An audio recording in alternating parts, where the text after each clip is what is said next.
जय श्री कृष्ण चैतन्य प्रभु नित्यानंद श्री अद्वैत गदाधर श्रीवासादि गौर भक्तवृंद। जय श्री कृष्ण चैतन्य प्रभु नित्यानंद श्री अद्वैत गदाधर शिवासादि। जय श्री कृष्ण चैतन्य प्रभु नित्यानंद श्री अद्वैत गदाधर शिवासादि गौर भक्तवृंद। जय श्री कृष्ण चैतन्य प्रभु नित्यानंद श्री अद्वैत गदाधर।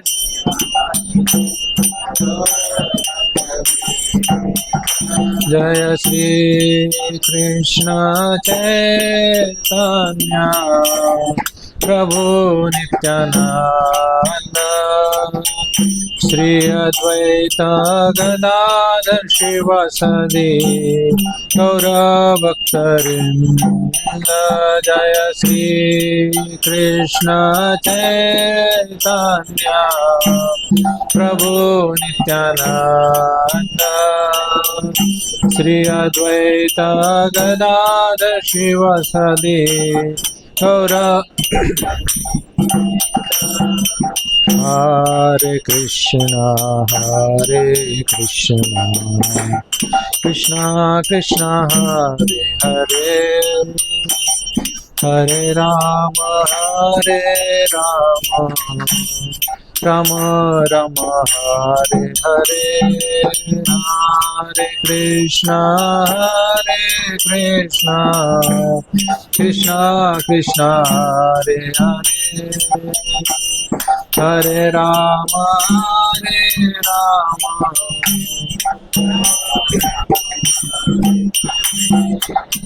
हरे कृष्ण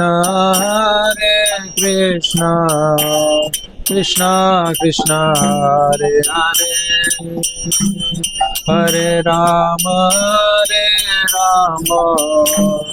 राम राम हरे हरे। हरे कृष्ण कृष्ण कृष्ण हरे हरे हरे राम हरे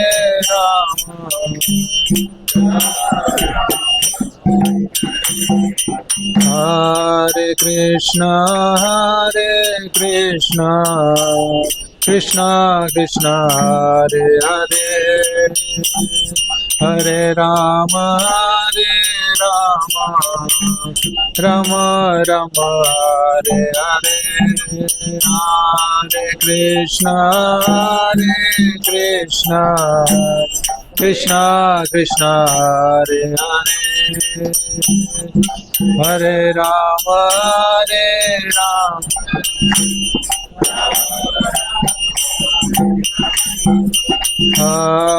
कृष्ण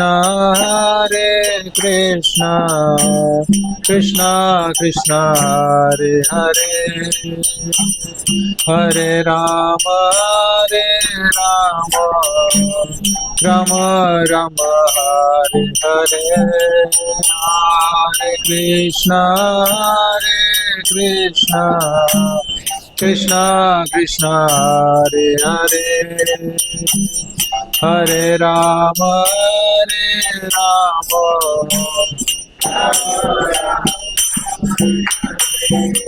हरे कृष्ण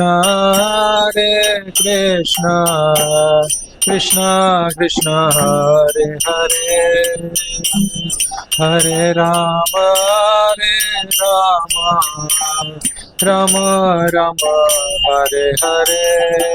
हरे Krishna Krishna Krishna Hare Hare Hare Rama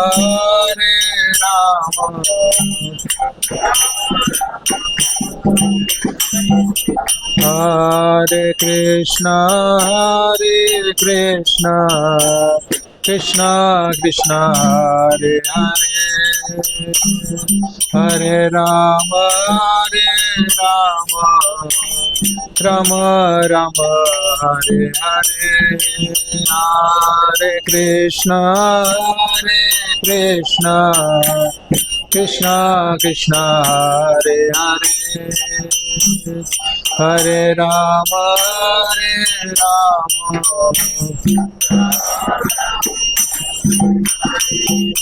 Hare Krishna Krishna Krishna Hare Hare Hare Rama Ram Ram Hare Hare Hare Krishna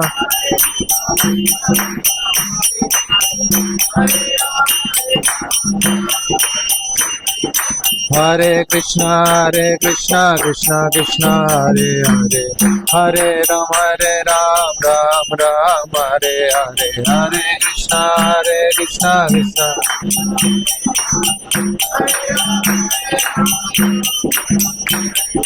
Hare Krishna Krishna Hare Hare Hare Rama Ram Ram Hare Hare Hare Krishna Krishna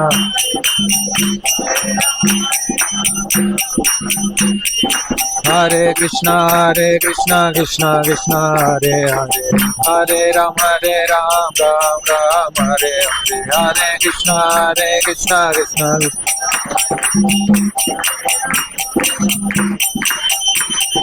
Hare Krishna Hare Krishna Krishna Hare Hare Hare Rama Ram Ram Hare Hare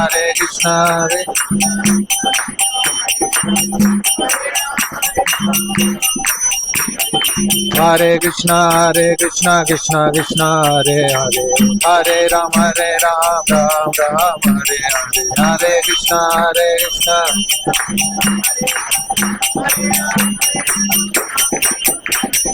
Hare Krishna Hare Krishna Krishna Hare Hare Hare Rama Ram Ram Hare Hare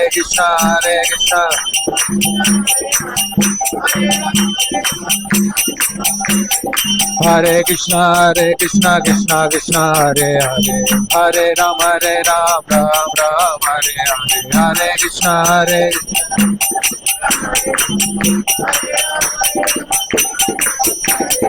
Hare Krishna Hare Krishna Krishna Hare Hare Hare Rama Ram Ram Hare Hare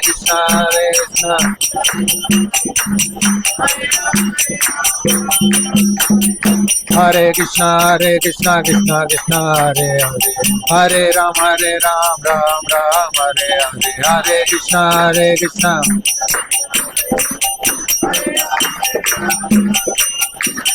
Radha Govinda Radhe Radha Govinda Radha Jaya Radha Vijay Govinda Radhe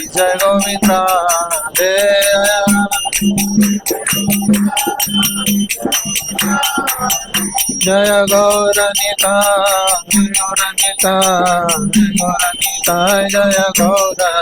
Jaya Gauranita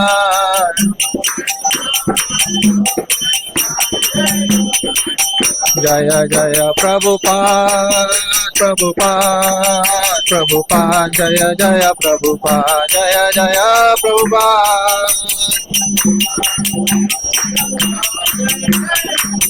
Jaya Jaya Gurudev Jaya Jaya Jaya Jaya Gurudev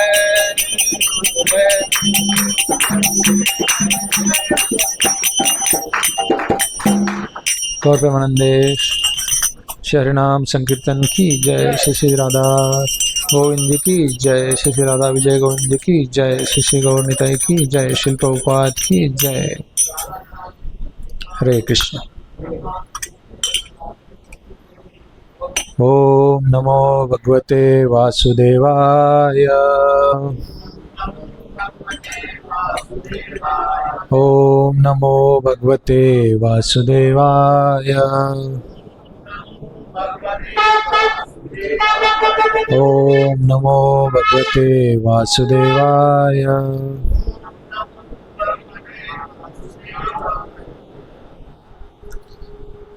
हरे कृष्णा। आप सभी का हमारे Sunday के evening discussion में स्वागत है।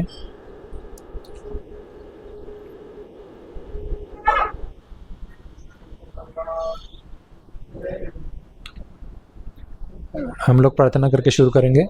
सबका आवाज आ रही है मेरी? मेरा आवाज थोड़ा स्लो है, थोड़ा गला बैठा हुआ है, पर प्रयास करूंगा।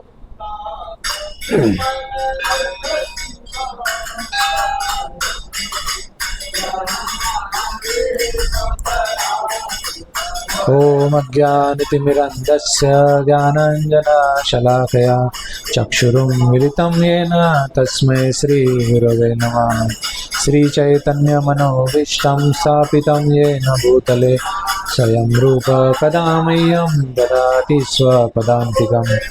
वन्देऽहं श्रीगुरो श्रीयुतपदकमलं श्रीगुरुं वैष्णवांच श्रीरूपं साग्रजातं सहगण रघुनाथान्वितं तं सजीवं साद्वैतं सावधूतं परिजनसहितं कृष्णचैतन्यदेवं श्रीराधा कृष्णपादा सहगण ललिता श्रीविशाखान्वितं च।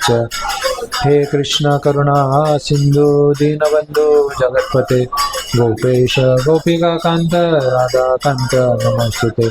तप्त कांचन गौरांगी श्रीराधे वृंदावनेश्वरी वृषभानुसुते देवी प्रणमामि हरिप्रिये। वाञ्छाकल्पतरुभ्यश्च कृपा सिन्धुभ्येव च पतितानां पावनेभ्यो वैष्णवेभ्यो नमो नमः।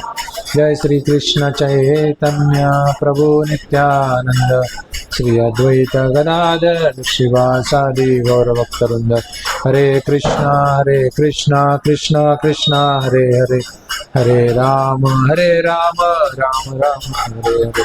हरे कृष्णा कृष्णा कृष्णा हरे हरे हरे राम राम राम हरे हरे। हरे कृष्णा कृष्णा कृष्णा हरे हरे हरे राम राम राम हरे हरे। हरे कृष्ण।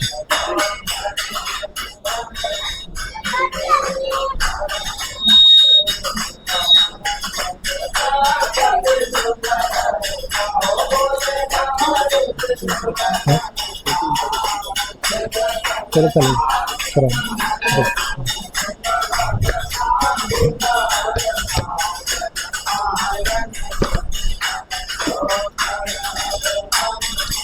हरे कृष्णा।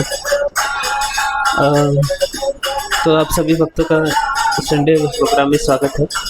तो आज हमारे यहाँ विशेष प्रवक्ता आए हैं इस ग्रेस चरण रेणु प्रभु, जो हम उनका स्वागत करते हैं एक बार हरे कृष्णा महामंत्र बोल के। हरे कृष्णा कृष्णा कृष्णा हरे हरे हरे राम राम राम हरे। तो प्रभु जी का एक शॉर्ट इंट्रोडक्शन देना चाहता हूँ। तो प्रभु जी लगभग जब कॉलेज में थे तब इस्कॉन से जुड़े थे। तो लगभग अभी उसको 25 साल हो गए हैं।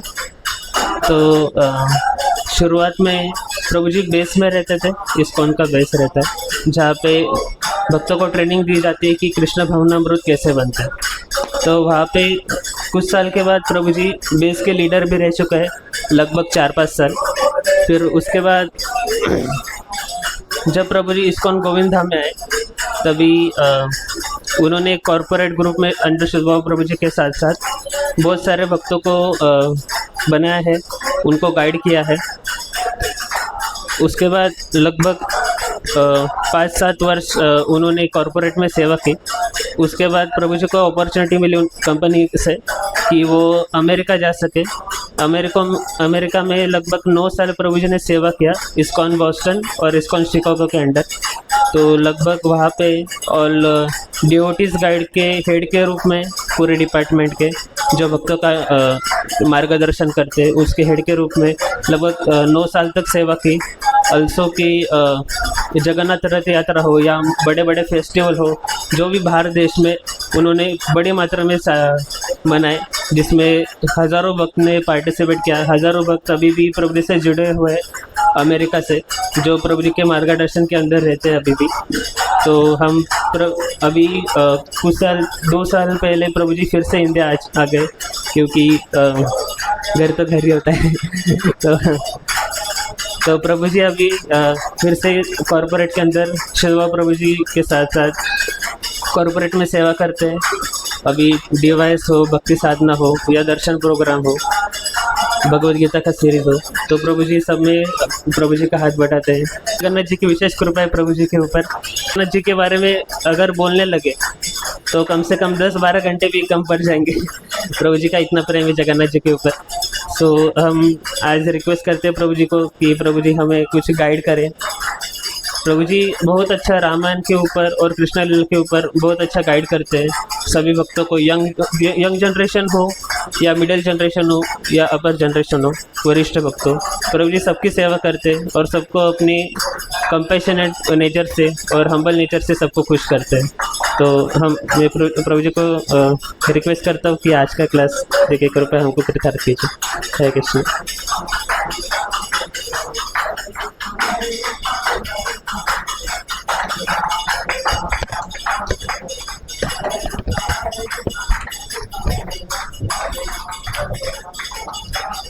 हरे कृष्णा। भक्तों का बड़ा स्वभाव होता है, सबको ग्लोरीफाई करते रहते हैं, किसमें कुछ गुण नहीं है उसको भी करते रहते हैं, यही भक्तों का स्वभाव है।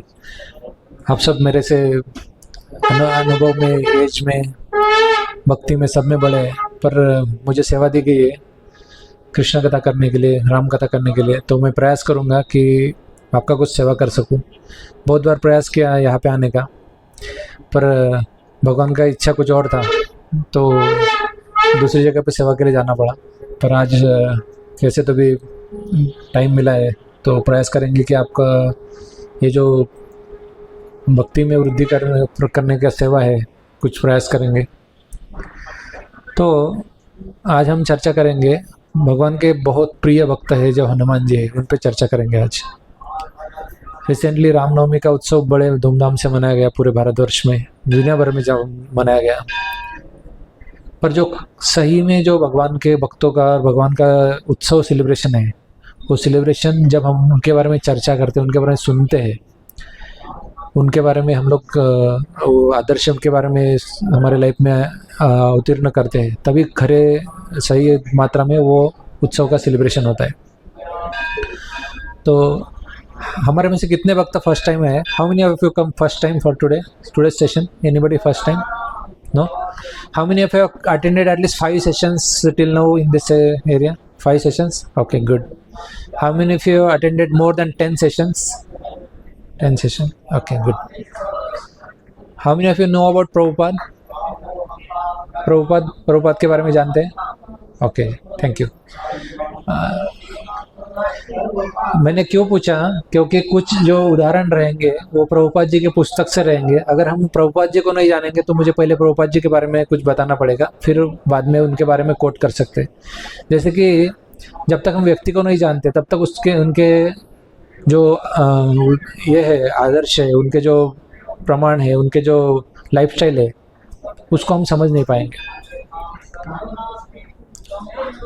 अब आगे आ जाइए सब लोग, पीछे आगे के चेयर में आ जाइए, सब आगे आ सकते हैं। थोड़ा चेयर लेके आगे थोड़ा सा आ जाइए, चेयर लेके आ जाइए, कोई प्रॉब्लम नहीं है। क्या है, मंदिर है ना, तो बाहर के दूसरे भक्त भी आने जाने हैं, तो थोड़ा डिस्ट्रैक्शन होगा आपको।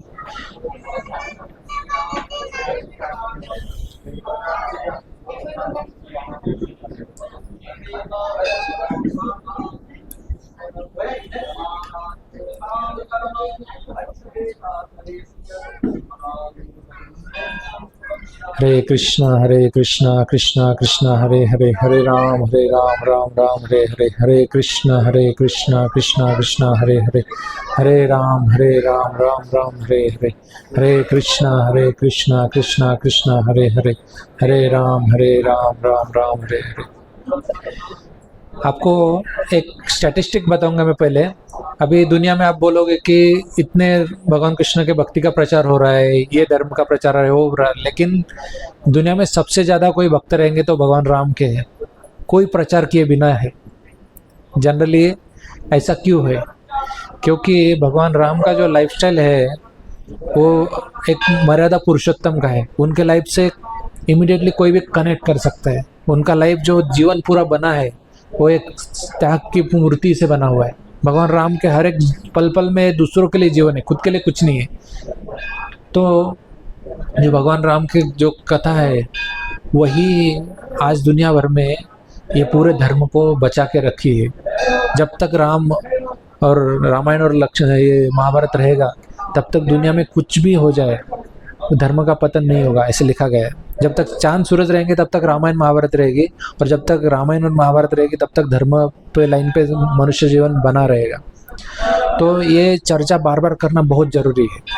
रामायण का, महाभारत का जितनी बार सुनेंगे, जितनी बार हम लोग पढ़ेंगे, उतनी बार अलग अलग हम डीप में जाके सुनेंगे। जैसे कि समुंदर होता है, समुंदर में लोग ऊपर ऊपर तैरेंगे तो उनको क्या मिलेगा? कुछ छोटी मोटी चीज़ें मिलेंगी, लेकिन जैसे जैसे समुद्र में डीप डीप जाते हैं ना, अंदर अंदर जाते हैं, वैसे रत्न मिलते हैं, बड़े बड़े मूल्यवान चीज़ें मिलते हैं। वैसे भी शास्त्र में जितने जितने बार हम लोग डीप में पढ़ेंगे उतना उतना डीप में हमें अंडरस्टैंडिंग होगा। इसलिए बार बार पढ़ना चाहिए, बार बार अंडरस्टैंड करना चाहिए। जो भौतिक चीज़ें होती है, देखिए कोई एक मूवी आती है, उसका एक पर्टिकुलर सॉन्ग आता है, वो कितने दिन चलता है? 1 महीना, 2 महीना, 6 महीना, 1 साल, 2 साल, 10 साल चलेगा। लेकिन भगवान का गीत जो है ना, भगवान का गीत कौन सा है? भगवत गीता। वो 5000 साल से अब तक लोग समझ ही रहे हैं, और वो ऑल टाइम ग्रीन है, ऑल टाइम हिट है।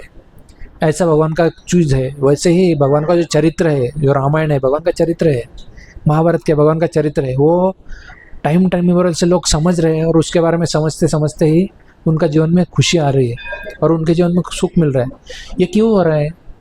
ये इसीलिए हो रहा है कि भगवान का जो ये है, ये सनातन है और ये शाश्वत है। और जीव जब भगवान के बारे में सुनता है, उनके बारे में पढ़ता है, तब वो भगवान से कनेक्ट करता है, और जब भी भगवान से कनेक्ट करता है तभी उसको शांति है।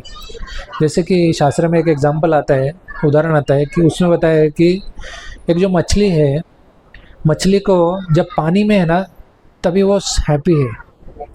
वैसे जो जीव है ना, ये जीव जब तक भगवान के कनेक्शन में है तभी सुखी है। भगवान से दूर जाएगा वैसे उसको दुख है, वैसे उसको अशांति है, डिससेटिस्फैक्शन है। क्योंकि भगवान पूर्ण पुरुषोत्तम है और भगवान आनंद के रिजर्वर है, सुख के सागर है। और सुख के सागर में हम लोग टच करेंगे, कनेक्ट करेंगे तो ऑटोमेटिक सुख हमें मिलेगा। वैसे ही भगवान का जो है कथा है, भगवान का जो नाम है, रूप है, लीला है, वैसे ही है। तो ऐसे बताया गया है कि भगवान राम सबसे ज़्यादा खुश कब होते हैं? भगवान राम सबसे खुश तब होते हैं जब उनके भक्तों के बारे में गुणगान किया जाता है, उनके बारे में हम लोग सुनते हैं। तब जहाँ पे भी राम कथा चलती है वहाँ पे हनुमान जी अवश्य आते हैं, और जहाँ पे भी हनुमान कथा चलती है वहाँ पे भगवान राम अवश्य आते हैं। वो किस रूप में आते हैं, कैसे आते हैं, हम नहीं देख सकते, लेकिन वो हर वक्त आते हैं, ऐसे शास्त्र में कहा गया है। तो एक बार एक फॉरेनर थे, वो फॉरेनर इंडिया को समझना चाहते थे। तो इंडिया में आए तो समझेंगे, तो इंडिया को कैसे समझेंगे? तो उन्होंने क्या किया कि वो छोटे रिमोट विलेज में गए, और विलेज में जाके एकदम सिंपल कपड़े पहन के वो वहाँ पे देख रहे हैं। क्या देख रहे हो कि एक व्यक्ति है वो दुकान में बैठा हुआ है, और एक बूढ़ा व्यक्ति है वो खटिया पे बैठा हुआ है। वो खटिया में बैठ के कुछ बुक खोल के पढ़ रहा है, और एक दुकान में जो बैठा है वो उसका लड़का है, वो दुकान चला रहा है। और छोटे बच्चे दुकान सामने, घर के सामने खेल रहे हैं। वो क्या है? उसके पोते हैं। जो खटिया पे बैठा है व्यक्ति, उसके पोते हैं, नाती है, खेल रहे हो। तो ऐसे देखता है, और बड़े वो जो बूढ़ा व्यक्ति है वो बड़े शांति से वो बुक पढ़ रहा है, उसको आनंद आ रहा है, खुद ही ये हो रहा है। और देख रहा है कि बच्चा बड़ा जो उसका लड़का है वो काम कर रहा है। और ऐसे ही उसने देखा, कुछ दिन देखा, 1 दिन देखा, 2 दिन देखा, 1 हफ्ता पर देखता है, वो सेम लाइफस्टाइल है। वो बूढ़ा व्यक्ति वही पढ़ते रहता है, जब डेली रूटीन है, खाना पीना वो करता है, बाकी टाइम में पढ़ते रहता है। तो फिर वो जाके देखता है कि कौन सी बुक पढ़ रहा है, तो देखता है तो रामायण पढ़ते रहता है। और जो फॉरेनर देखता है कि ये रामायण पढ़ रहा है, और उसको कितना आनंद आ रहा है, तो वो अपने बुक में नोट करता है कि ये ऐसे ऐसे कर रहे हैं। और फिर ये करने के बाद यहाँ से चला जाता है कुछ साल बाद, और कुछ 10-15 साल के बाद वो आता है। तो 10-15 साल आने के बाद वही फिर से देखता है, वही विलेज में जाता है, वही लोकेशन में जहाँ पे जो दुकान थी, वो बूढ़ा आदमी था, वो सेम चीज़ देख रहे हैं, वही, कुछ भी नहीं बदला, सेम। जो एक व्यक्ति, बूढ़ा व्यक्ति है, वो भागवत पढ़ रहा है, ये रामायण पढ़ रहा है, एक व्यक्ति है वो ये कर रहा है। तो वो आके पूछता है कि मैं आपसे पहले मिला था। तो वो जो बूढ़ा व्यक्ति था वो बोलता वो मैं नहीं था, वो मेरे पापा थे, वो गुजर गए हैं, और मैं अभी मेरे पापा की जगह पे बैठता हूँ और मैं रामायण पढ़ता हूँ, और मेरा बेटा जो है, जो छोटे बच्चे देख रहे थे आप, वो मेरा बेटा है, वो अभी दुकान संभाल रहा है। तो जीवन का जो लक्ष्य है वो रामायण महाभारत से क्लियर है कि जीवन में जीना है, अपना जो कर्तव्य है वो करना है, उसके बाद जो भगवान की परमार्थ की प्राप्ति है। प्रपंच तो चलते ही रहेगा, लेकिन जो परमार्थ की प्राप्ति है वो उसके लिए जीवन बना है, वही करना है। नहीं तो मनुष्य में जीवन में आके मनुष्य में और पशु में कोई फर्क नहीं है। शास्त्र में ऐसा बोला गया है कि धर्मेण हीन पशु ही समान। शास्त्र में आदमी को द्विपाद पशु बोला जाता है। द्विपाद बोले तो क्या, 2 पैर पे चलने वाला पशु। क्योंकि पशु भी क्या करते हैं, जन्म लेते हैं, बच्चों को जन्म देते हैं, सोते हैं, खाते हैं, काम करते हैं, अपना जीवन उधर निर्वाह करते हैं, ऐसे जीते हैं। तो मनुष्य अगर वही चीज़ करे तो उनमें और मनुष्य में कुछ फर्क नहीं है। प्राणी में और मनुष्य में फर्क कब होगा, जब वो धर्म की बात करेगा, शास्त्र के बारे में जानेगा, मेरा मनुष्य जन्म क्यों हुआ है, मैं कौन हूँ, भगवान कौन है, उनसे हमारा संबंध क्या है, और संबंध कैसे इस्टेब्लिश करना है, वो कैसे प्रवाह करना है, ये जब समझेंगे तब हमें ये मनुष्य जन्म का सार्थक होगा। लेकिन ये सार्थक करने के लिए हमें कुछ तो आदर्श चाहिए। वो आदर्श कहाँ से मिलेंगे? वो आदर्श मिलेंगे हमें शास्त्रों से, वो आदर्श मिलेंगे रामायण से, महाभारत से। वैसे ही हम आज एक महाभागवत के बारे में चर्चा करेंगे, वो है हनुमान जी। भगवान राम के बड़े प्रिय भक्त थे हनुमान जी। हनुमान जी के बारे में जितना चर्चा करेंगे उतना कम है। हनुमान जी ऐसे भक्त थे कि इतनी शक्ति, इतनी अपार स्किल, एक कोई भी व्यक्ति में एक स्किल रहे तो वो बहुत प्राउड हो जाता है। कोई अगर बहुत बेस्ट सिंगर है, कोई अगर बेस्ट शक्तिशाली है, या तो कोई बहुत इंटेलिजेंट है, शास्त्रों में पारंगत है, संस्कृत में, इसमें, तो बहुत उसको प्राइड हो जाता है। लेकिन हनुमान जी सब कुछ ये होने के बाद भी बहुत नम्र थे। इसलिए जो सुंदरकांड का पठन करता है उनको पता चलता है कि हनुमान जी का क्या कैरेक्टर है। तो हम उसमें से ही पढ़ाई करें, आज चर्चा करेंगे कि हनुमान जी का जन्म कैसे हुआ।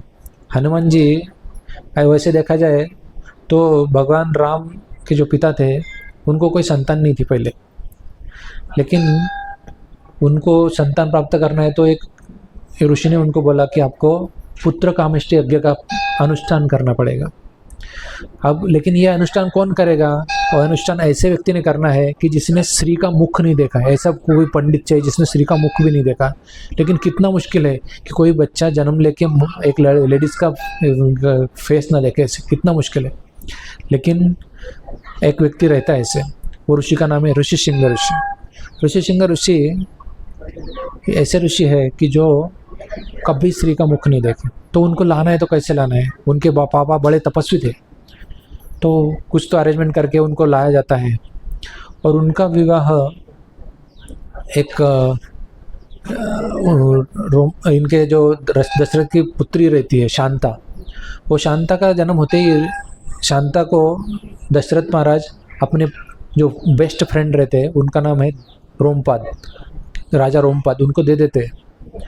तो उनकी पुत्री का उनसे विवाह कर देते हैं और फिर वो ऋषिशृंग यज्ञ करते हैं। उसके वो डिटेल में स्टोरी है, हम लोग शॉर्ट में देखेंगे कि उनका यज्ञ में होने के बाद जो यज्ञ का प्रसाद मिलता है उससे भगवान राम के जो अलग अलग मदर्स है उनको दिया जाता है। और उसके बाद थोड़ा सा ये एक पंछी आके वो रेमिनेंट्स लेके जाता है और वो एक इसको दे देता है, मंकी को दे देता है। वो मंकी कौन है?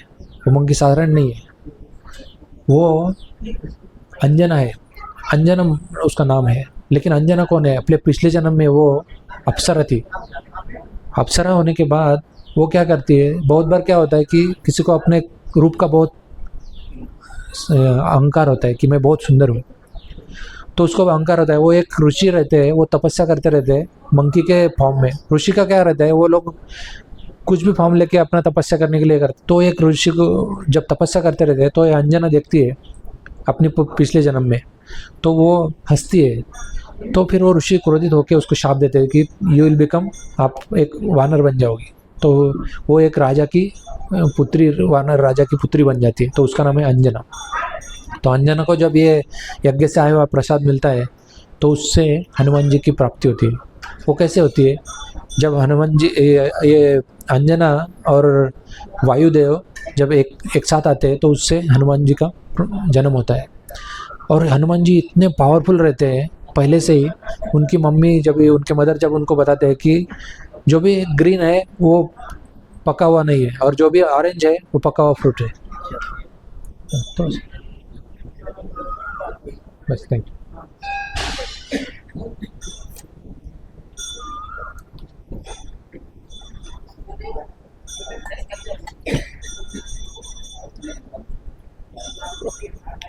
तो ये हनुमान जी का जब जन्म होता है तो उनकी मदर, जैसे हर एक बच्चे की मम्मी उसको बताती है कि बेटा जो हरा दिखता है वो कच्चा है, जो ऑरेंज है वो पका हुआ फ्रूट है।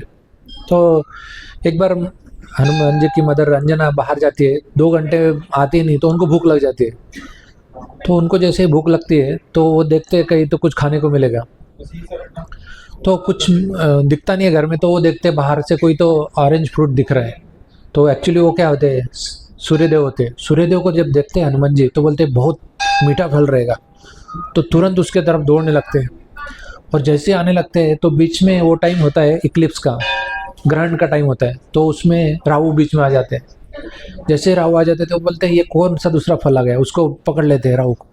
और कैसे तो भी राहु भाग जाते हैं उनसे, ठीक है, और जाके इंद्र जी से मिलते हैं। इंद्र जी बोलते हैं कि कोई तो आ गया है, उसने मेरे को पकड़ लिया, मेरे को तो अधिकार है सूर्य को खाने का, लेकिन मेरे बीच में कोई आ गया। तो इंद्र बोलते हैं ऐसा कौन आ गया बीच में, ऐसे अभी तो कोई ये नहीं है किसी का ये आने का, समय तो नहीं दिख रहा है। तो इंद्र बोलते हैं मैं खुद जाता हूँ, देखता हूँ। ऐरावत पे आते हैं। जैसे ये ऐरावत पे आते हैं तो हनुमान जी देखते हैं अरे ये तो सफ़ेद कलर का बहुत अच्छा फ्रूट दिख रहा है। ऐरावत पे आते तो हाथी, औरत हाथी सफ़ेद है, पूरा एकदम शाइनिंग है। जैसे ही देखते हैं तो हनुमान जी पकड़ने आते हैं ऐरावत को। इंद्र बोलता है ये मेरे पे अटैक करने आ गया। इंद्र अपना वज्र उठाते हैं और हिट करते हैं हनुमान जी को। जैसे हनुमान जी को इस पे हिट करते हैं, उनके चीन पे, उनके हनोटी पे हिट करते तो उनका हनोटी क्रैक हो जाता है और फिर वो अनकॉन्शियस बेहोश होकर गिर जाते नीचे। ऑर्डिनरी व्यक्ति को अगर वज्र से, इंद्र के वज्र से प्रहार हो जाए तो तुरंत मर जाए, लेकिन हनुमान जी इतने पावरफुल थे कि उनको कुछ नहीं होता, वो जस्ट बेहोश होकर गिर जाते। लेकिन सबको लगता है कि अभी ये हो गए। और जैसे ही वायुदेव को पता चलता है कि मेरे लड़के पे आघात हुआ है और वो बेहोश हो गए, तो उनको लेके वो पाताल लोक में चले जाते हैं। जैसे ही पाताल लोक में चले जाते हैं तो बहुत गुस्सा हो जाते हैं वायुदेव कि मेरे किसी के भी लड़के को कोई हिट करेगा तो नेचुरल है, बच्चे के प्रति अपना गुस्सा आना ही है। तो जैसे ही वायुदेव को गुस्सा आ जाता है तो वो क्या करते, पूरे दुनिया भर का एयर सर्कुलेशन रोक देते हैं। पूरा सब दुनिया सफोकेट होने लगती है, पूरे ग्रह तारे सब रुक जाने लगते। हवा के बगैर जिंदगी पॉसिबल ही नहीं किसी की। तो जब जैसे ही सबको पता लगता है कि वायुदेव ने ऐसे कर लिया है, सभी देवी देवता, ब्रह्मा जी, इंद्र, चंद्र, सूर्य सब आ जाते हैं और वो बोलते हैं कि आप ऐसे मत करिए वायुदेव, हम इसको फिर से जीवित करेंगे। हम इसको जीवित ही नहीं करेंगे, हम इसको और बहुत सी शक्तियाँ प्रदान करेंगे। तुरंत ब्रह्मा जी आते, बोलते हैं मैं इसको मेरे पूरा बुद्धि उसको देता हूँ, इतना बुद्धिमान ये बनेगा। मैं इसको ये देता हूँ कि इसको किसी ऑर्डिनरी व्यक्ति का कुछ शाप का इम्पैक्ट भी नहीं होगा, उसका कर्ज का इम्पैक्ट भी नहीं होगा। लेकिन जब भी ये कुछ मिसयूज एक्टिविटी करेगा तो थोड़ा टाइम के लिए इसको रोकने के लिए कोई शाप दे सकता है, ऐसे ब्रह्मा जी बोलते हैं। सूर्यदेव आते हैं, सूर्यदेव बोलते हैं कि मैं मेरे इसका 1% तेज मैं इसको दूंगा, ऐसे बोलते हैं। उसके बाद इंद्र आते हैं, इंद्र बोलते हैं कि मैं इसको मेरे वज्र से पूरा मुक्त करता हूँ, मेरे वज्र का इस पर कुछ प्रभाव ही नहीं पड़ेगा। ऐसे हर एक देवी देवता आते हैं, बोलते हैं मैं इसको मेरे पूरे वेपन देता हूँ, पूरे अस्त्र देता हूँ, शस्त्र देता हूँ, और इस पर मेरे कोई शस्त्र का परिणाम होगा ही नहीं, ऐसे करके बोलते हैं। तो फिर बाद में ये सुनने के बाद वायुदेव अपना पूरा सर्कुलेशन छोड़ देते हैं और हनुमान जी को इतनी पावर मिल जाती है कि बहुत खुश हो जाते हैं। और इतना पावर होने के बाद बच्चे हैं ना, और मंकी है, देखिए पहले तो बच्चे ही मिस्चियस रहते, एक्टिव रहते और एक्टिव रहते, और मंकी तो और ही सुपर। तो इतना और शक्ति मिलने के बाद तो पूछो ही मत। तो ऐसे करने के बाद हनुमान जी पूरा हर जगह पे जाएंगे, वहाँ पे पूरा हल्ला उल्ला करते रहते थे, मस्ती करते रहते। कोई साधु अगर नहाने को ले जाए तो नदी में जाने तो उसका पैर खींचेंगे। कोई अगर साधु ये कर रहा है, यज्ञ कर रहा है तो उसका दाढ़ी खींचेंगे, किसी के यज्ञ में पानी डाल देंगे, कुछ ऐसे बहुत मिस्चियस एक्टिविटी कर रहे थे। तो अभी सब जो ये थे साधु लोग, उन्होंने संत लोग जो ऋषि लोग, उन्होंने बोल उनके फादर को कंप्लेंट भी किया। हनुमान जी के फादर का नाम क्या था, किसको बताएं? केसरी, परफेक्ट। केसरी जी को कंप्लेंट करते हैं कि आपके लड़का ऐसे ऐसे कर रहे हैं। केसरी जी बोलते मैं समझाता हूँ उसको। हनुमान जी को बोलते हैं केसरी जी कि आप ऐसे मत करो, साधु संतों को तकलीफ देना अच्छी बात नहीं है, ये नहीं होगा। हाँ बोलते हैं, यस नहीं करेंगे नहीं करेंगे। बच्चे जैसे बच्चन में बोलते हैं ना, हम बिल्कुल नहीं करेंगे, बिल्कुल नहीं। बाद में फिर वही उनके हैबिट पे आ जाते। तो सामने ना बोलते लेकिन बाहर जाके वही करते। तो सभी ऋषि लोग सोचने लगते हैं कि क्या किया जाए कि इनका ये जो मिसयूज एक्टिविटी है ये रोकना चाहिए। इनको हम लोग परमानेंटली तो नहीं रोक सकते क्योंकि ब्रह्मा जी का इन्हें वरदान है, और दूसरा चीज़ है कि इनको ये शक्तियों का भविष्य में भगवान राम की सेवा में ज़रूरत पड़ेगा, तो हम इनके शक्तियों को निकाल भी नहीं सकते। तो फिर उनको ऐसे टेम्पररी कर्ज दे देते हैं कि यू विल फॉरगेट, आप सब आपका जो शक्ति है वो भूल जाओगे। तो फिर जैसे ही ऋषि ऐसे उनको कर्ज देते कि आप अपना शक्ति भूल जाओगे, तो अपना पूरा शक्ति भूल जाते हैं और एकदम साइलेंट हो जाते हैं। और साइलेंट होके जब घर में आ रहे हैं, जनरली हनुमान जी घर में एंटर अपने दरवाजे से नहीं करते थे, खिड़की से एंट्री करते थे। लेकिन उस दिन वो डोर से अंदर शांति से एक बच्चे से गुड बॉय की तरह घर में आते हैं। तो मम्मी को और हनुमान जी की मदर जो है अंजना और केसरी जी को समझ में नहीं आता क्या हो गया, इतना हनुमान जी शांत कैसे हो गया। तो फिर जब वो इंक्वायर करते हैं, उनको पूछते हैं, तो वो तो कुछ बताते नहीं है, लेकिन बाहर जाके फिर वो एक ऋषि आके उनको पेरेंट्स को सूचना देते हैं कि ऐसे ऐसे हुआ है, जब भी इनको ज़रूरत है तब आप याद दिलाओगे तो इनकी शक्ति वापस आ जाएगी। तो फिर वो समझ के वो कुछ करते नहीं है। नहीं तो जनरली पेरेंट्स को गुस्सा आता है कि कोई अगर तो ऐसे होने के बाद फिर हनुमान जी शांत होते जाते हैं। और जैसे हनुमान जी का एज बढ़ते रहता है तो हर एक बच्चे को एजुकेशन के लिए कहीं ना कहीं भेजा जाता है। तो हनुमान जी को भी एजुकेशन के लिए जाना है, लेकिन जब एडमिशन सब कुछ फुल है तो कैसे एडमिशन लिया जाए? अगर स्कूल में एडमिशन फुल है तो कैसे मिलता है? कुछ ना कुछ तो एडजस्टमेंट करना पड़ता है। तो हनुमान जी के लिए कौन बेस्ट टीचर है? तो सूर्यदेव हनुमान जी के लिए बेस्ट टीचर है, लेकिन सूर्यदेव का जो स्कूल का है एडमिशन फुल है, तो कैसे करेंगे? तो हनुमान जी बोलते हैं सूरज जो अपना रथ में घूमते हैं तो उसके पूरे रथ में पूरे स्टूडेंट्स लोग हैं। तो हनुमान जी बोलते हैं मैं आपके रथ के साइड में आपके फेस करके अपोजिट डायरेक्शन में बैठ के आपसे शिक्षा लूँगा। तो हनुमान जी सूरज के स्पीड से घूमते हैं और सूरज को फेस करके अपोजिट डायरेक्शन में ऐसे शिक्षा ग्रहण कर रहे हैं। ऐसे सूरज के साथ उन्होंने अपना पूरा एजुकेशन कंप्लीट किया। जब एजुकेशन कंप्लीट किया तो सूरज उनको बोलते गुरुदक्षिण में मुझे कुछ चाहिए। तो क्या चाहिए? बोले मेरा सन है सुग्रीव, आप उसका रक्षा करो। उसको वाली से बहुत डर है, उसको वाली से बहुत प्रॉब्लम है। वाली ने और उसका कुछ डिफरेंसेस है, तो आपको उसका रक्षा करना है। तो हनुमान जी बोलते ठीक है। तो हर वक्त हनुमान जी सुग्रीव के साथ रहते, हर वक्त हनुमान जी सुग्रीव के साथ उनका रक्षा करते रहते। तो एक बार क्या होता है, ये इंसिडेंट है जब भगवान राम जंगल में जाते हैं, उस टाइम पे मदर सीता का अपहरण हो जाता है।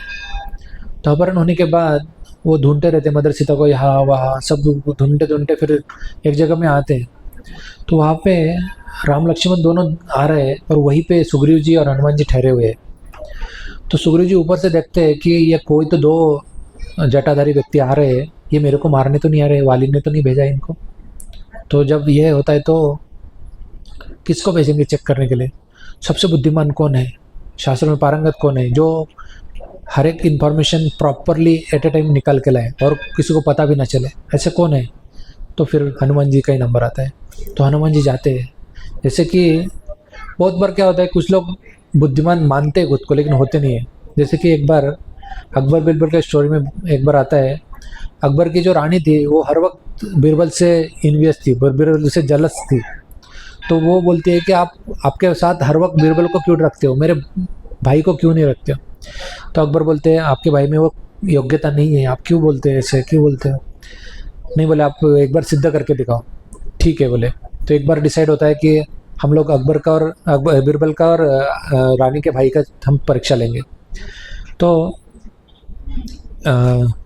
दोनों को बताया नहीं जाता है, रानी के भाई को भी नहीं बोला जाता है और बीरबल को भी नहीं बताया जाता है कि परीक्षा होने वाला है। तो दोनों को लेके जाते हैं ऐसे एक जगह पे घूमने के लिए। जैसे घूमने को लेके जाते हैं तो वहाँ से कुछ गाड़ियाँ, बैलगाड़ियाँ माल भर के कुछ आती रहती है, तो वो रुकी रहती है एक जगह पे। तो बीरबल को भेजा जाता है जाओ पूछ के आओ वो गाड़ी कहाँ पे जा रही है, और रानी के भाई को भी बोला जाता है कि जाओ पूछ के आओ वो कहाँ पे जा रही है। तो रानी का भाई जो जाता है जस्ट उसको पूछता है कि ये बैलगाड़ियाँ कहाँ पे जा रही है, और तो वो बोलता है कि ये मार्केट में जाएंगे, वहाँ पे हम माल बेचेंगे आएंगे। ऐसे कहाँ से आ रही है ऐसे पूछता है।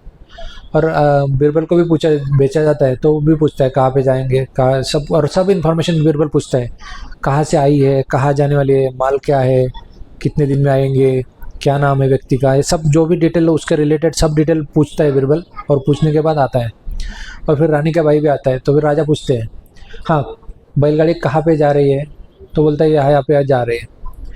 और कहाँ से आई है पूछता है, तो बीरबल रानी का भाई बोलता है पूछ के आता हूँ। और एक बार जाता है, फिर पूछता है कहाँ से आए, और आता है। और एक बार जाता है और राजा दूसरा प्रश्न पूछता है बैलगाड़ी में क्या है माल, कितने दिन में आएंगे। ऐसे हर क्वेश्चन पे वो रानी का भाई जाके पूछता है। और फिर तुरंत राजा बीरबल को सब क्वेश्चन करते एक साइड में। जब बीरबल को ये क्वेश्चन कर रहा है अकबर, तो सब क्वेश्चन के एक सब आंसर एक ही जगह में बैठ के दे रहे हैं। तब राजा रानी को अकबर रानी को बताते कि देखिए बीरबल का जो ब्रिलियंस है ना, इंटेलिजेंस है ना, ये तुम्हारे भाई से बहुत ज़्यादा है।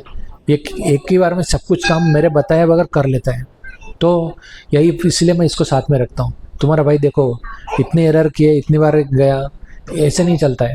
मेरे राजा हूँ, मेरे लिए मेरे साथ कोई एकदम इंटेलिजेंट है। वैसे ही सुग्रीव को जो भरोसा था वो हनुमान जी पे था। फिर हनुमान जी को भेजते और फिर हनुमान जी राम लक्ष्मण से चर्चा करते कि आप कौन है, कहाँ से आए, और प्रॉपरली सब कुछ ये करके ये संस्कृत में चर्चा करते हैं। इतनी बुद्धिमान होते हैं ना, सब कुछ बता के ये पूरा इन्फॉर्मेशन ले लेते। और जब उनको पता चलता है और वो राम लक्ष्मण भी पूछते कि आप कौन है, तो हनुमान जी बोलते मैं दास हूँ, सिर्फ अपना इंट्रोडक्शन देते मैं सिर्फ दास हूँ, यही इंट्रोडक्शन देते। लेकिन उस टाइम पे उन्होंने दास किसका बताया, सुग्रीव का बताया। तो भगवान थोड़ा रुक जाते हैं, भगवान हनुमान जी से मिलते नहीं है तुरंत। और फिर बाद में हनुमान जी उनको कन्विंस भी कर देते कि आप मेरे राजा है सुग्रीव, मेरे बॉस है, उनसे आप ये करो, उनको हेल्प करो। आप उनका भाई जो है वाली उनको बहुत सताता है, वो आपको हेल्प करेंगे सीता को ढूंढने में। तो दोनों में डील होता है। फिर वो आते हैं राम लक्ष्मण को लेके ऊपर, सुग्रीव से मिलाते हैं, ये होता है। तो हनुमान जी का ग्लोरी जो है वो इतना होता है कि वो उनको राम लक्ष्मण तो भगवान है, वो तो समझ लेते हैं कि ये हनुमान जी है, पर फिर भी हनुमान जी अपने इंटेलिजेंस से प्रॉपरली उनको ये इन्फॉर्मेशन नहीं देते। तो हनुमान जी इतने ये है ना कि उनका ग्लोरी जो है वो भगवान राम को पता रहता है, और वो प्रॉपरली उनको सब कुछ समझ के ये करते हैं। तो जैसे ही इनका अरेंजमेंट होता है, फिर भगवान वाली का वध करते हैं। वाली के वध करने के बाद सुग्रीव को राजा बनाते हैं। सुग्रीव को राजा बनाने के बाद जैसे कि हर एक व्यक्ति के जीवन में जब ऐश्वर्य आ जाता है तो भगवान को भूल जाता है। उस सुख ज़्यादा जब आता है ना, तब भगवान को भूल जाते हैं लोग। बहुत ही कुछ कम लोग हैं कि वो भगवान को सुख में नहीं भूलते, वो सही में भक्त है। ये जो सुख सुविधा साधन संपत्ति हमारे जीवन में है ना, कंफर्ट है, ये सब हमारे जीवन में भगवान के बीच में आने वाली बाधाएं हैं। इसलिए भगवान के जो महान भक्त है वो सुख नहीं मांगते। जैसे कि कुंती महारानी है, उन्होंने सुख नहीं मांगा, उन्होंने मांगा कि जब भी हम दुख में हैं तभी भगवान आप हमारे साथ में हैं, लेकिन जब हम सुख में हैं तब आप हमसे से दूर है। तो वैसे ही जब सुग्रीव को बड़े सुख मिलते हैं तो वो ये हो जाता है। लेकिन जो लक्ष्मण जी है वो बहुत गुस्से वाले हैं, उनको लगता है कि मदर सीता को ढूंढने में टाइम लग रहा है, ये क्यों नहीं आ रहे। इन्होंने वचन की दिया था कि मैं जैसे ही राजा बनूंगा मैं आपको हेल्प में आऊँगा, लेकिन तभी हनुमान जी बोलते हैं कि मैं प्रयास करता हूँ, हनुमान जी प्रॉपरली मैसेज भेज के सुग्रीव को मना के प्रॉपरली, फिर जब दोनों सेनाएं आ जाती है तो पूरे दिशा में सुग्रीव अपने सैनिक भेजते हैं ढूंढने के लिए मदर सीता के लिए, लेकिन कहीं पे भी कुछ मिलता नहीं है।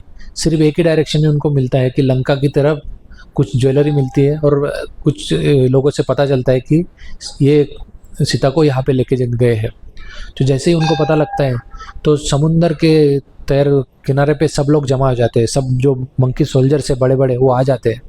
वो जैसे आते हैं तो देख रहे हैं कि इतना बड़ा समुंदर है, अभी कैसे इसको क्रॉस करना है, कौन करेगा इतना क्रॉस, कैसे मदर सीता को ढूंढेंगे।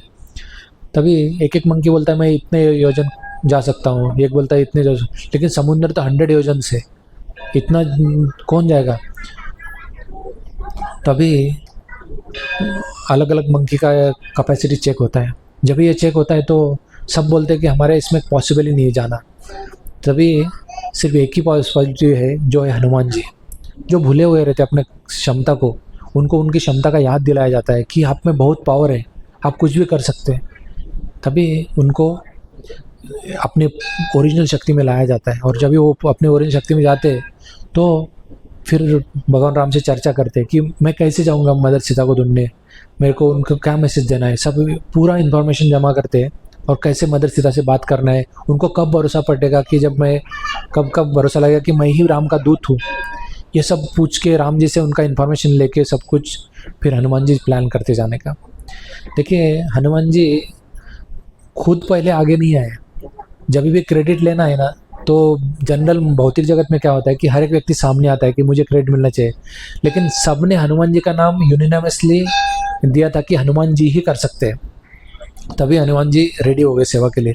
नहीं तो बहुत बार क्या होता है, जैसे कि अभी माइक की सेवा है तो हर एक जन को लगता है अरे मेरे को माइक मिलना चाहिए, लेकिन जब भी झाड़ू की सेवा है तो जो सच्चा भक्त है वो आगे आएगा, जो मिनियल सर्विसेज है वो करने में आएगा। वैसे ही हनुमान जी ने खुद क्रेडिट लेने के लिए आगे नहीं आए, पहले सबको अपॉर्चुनिटी दिया, बाद में खुद को जब सबने बताया तब आगे आए। वैसे ही भक्त का स्वभाव होता है कि वो किसी का क्रेडिट लेने के लिए या खुद को बोस्ट करने के लिए या अपने नाम के लिए कुछ करता नहीं है, वो भगवान की संतुष्टि के लिए सब कुछ करता है। जो सच्चा भक्त है वो भगवान की संतुष्टि के लिए सब कुछ करता है। तो जब भी हमारा वो मूड रहेगा तभी भगवान खुश हो जाएंगे। भगवान खुशी के लिए जब सेवा किया जाएगा तभी हमें भी खुशी होगी।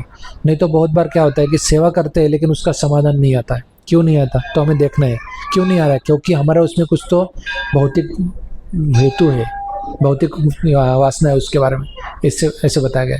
तो जैसे ही हनुमान जी को ये बोला गया कि आपको ये करना है सर्विस, तो रेडी हो गए और आगे आके सर्विस करने लगे। जैसे ही हनुमान जी को ये सर्विस दिया गया तो हनुमान जी जैसे ही समुंदर से जंप करेंगे, तो जैसे ही जंप करेंगे वैसे ही बीच में पहले बार मैनक एक गोल्डन पर्वत आ जाता है। वो मैनक पर्वत रहता है। मैनक पर्वत हनुमान जी के जो फादर है वायुदेव, उनका फ्रेंड रहता है, क्योंकि जब इंद्र ने सभी पर्वतों का पंख छाटना शुरू कर दिया था तभी वायुदेव ने मैनक पर्वत को बचाया था। तो इसीलिए मैनक पर्वत चाहता था कि मैं कुछ वायुदेव की सेवा करूं, लेकिन वायुदेव की कुछ सेवा नहीं करने पाए, तो इसलिए वो बोले कि मैं उनके सन की सेवा, उनके बच्चे की ही सेवा करूंगा। उनके वायुदेव के सन कौन है? हनुमान जी। तो हनुमान जी को रिक्वेस्ट करते हैं कि हनुमान जी आप बहुत बड़ा छलांग लगा रहे हैं, आप कृपया मेरे इस पे विश्राम कीजिए, मेरे इस पे विश्राम करके आप आगे जाइए।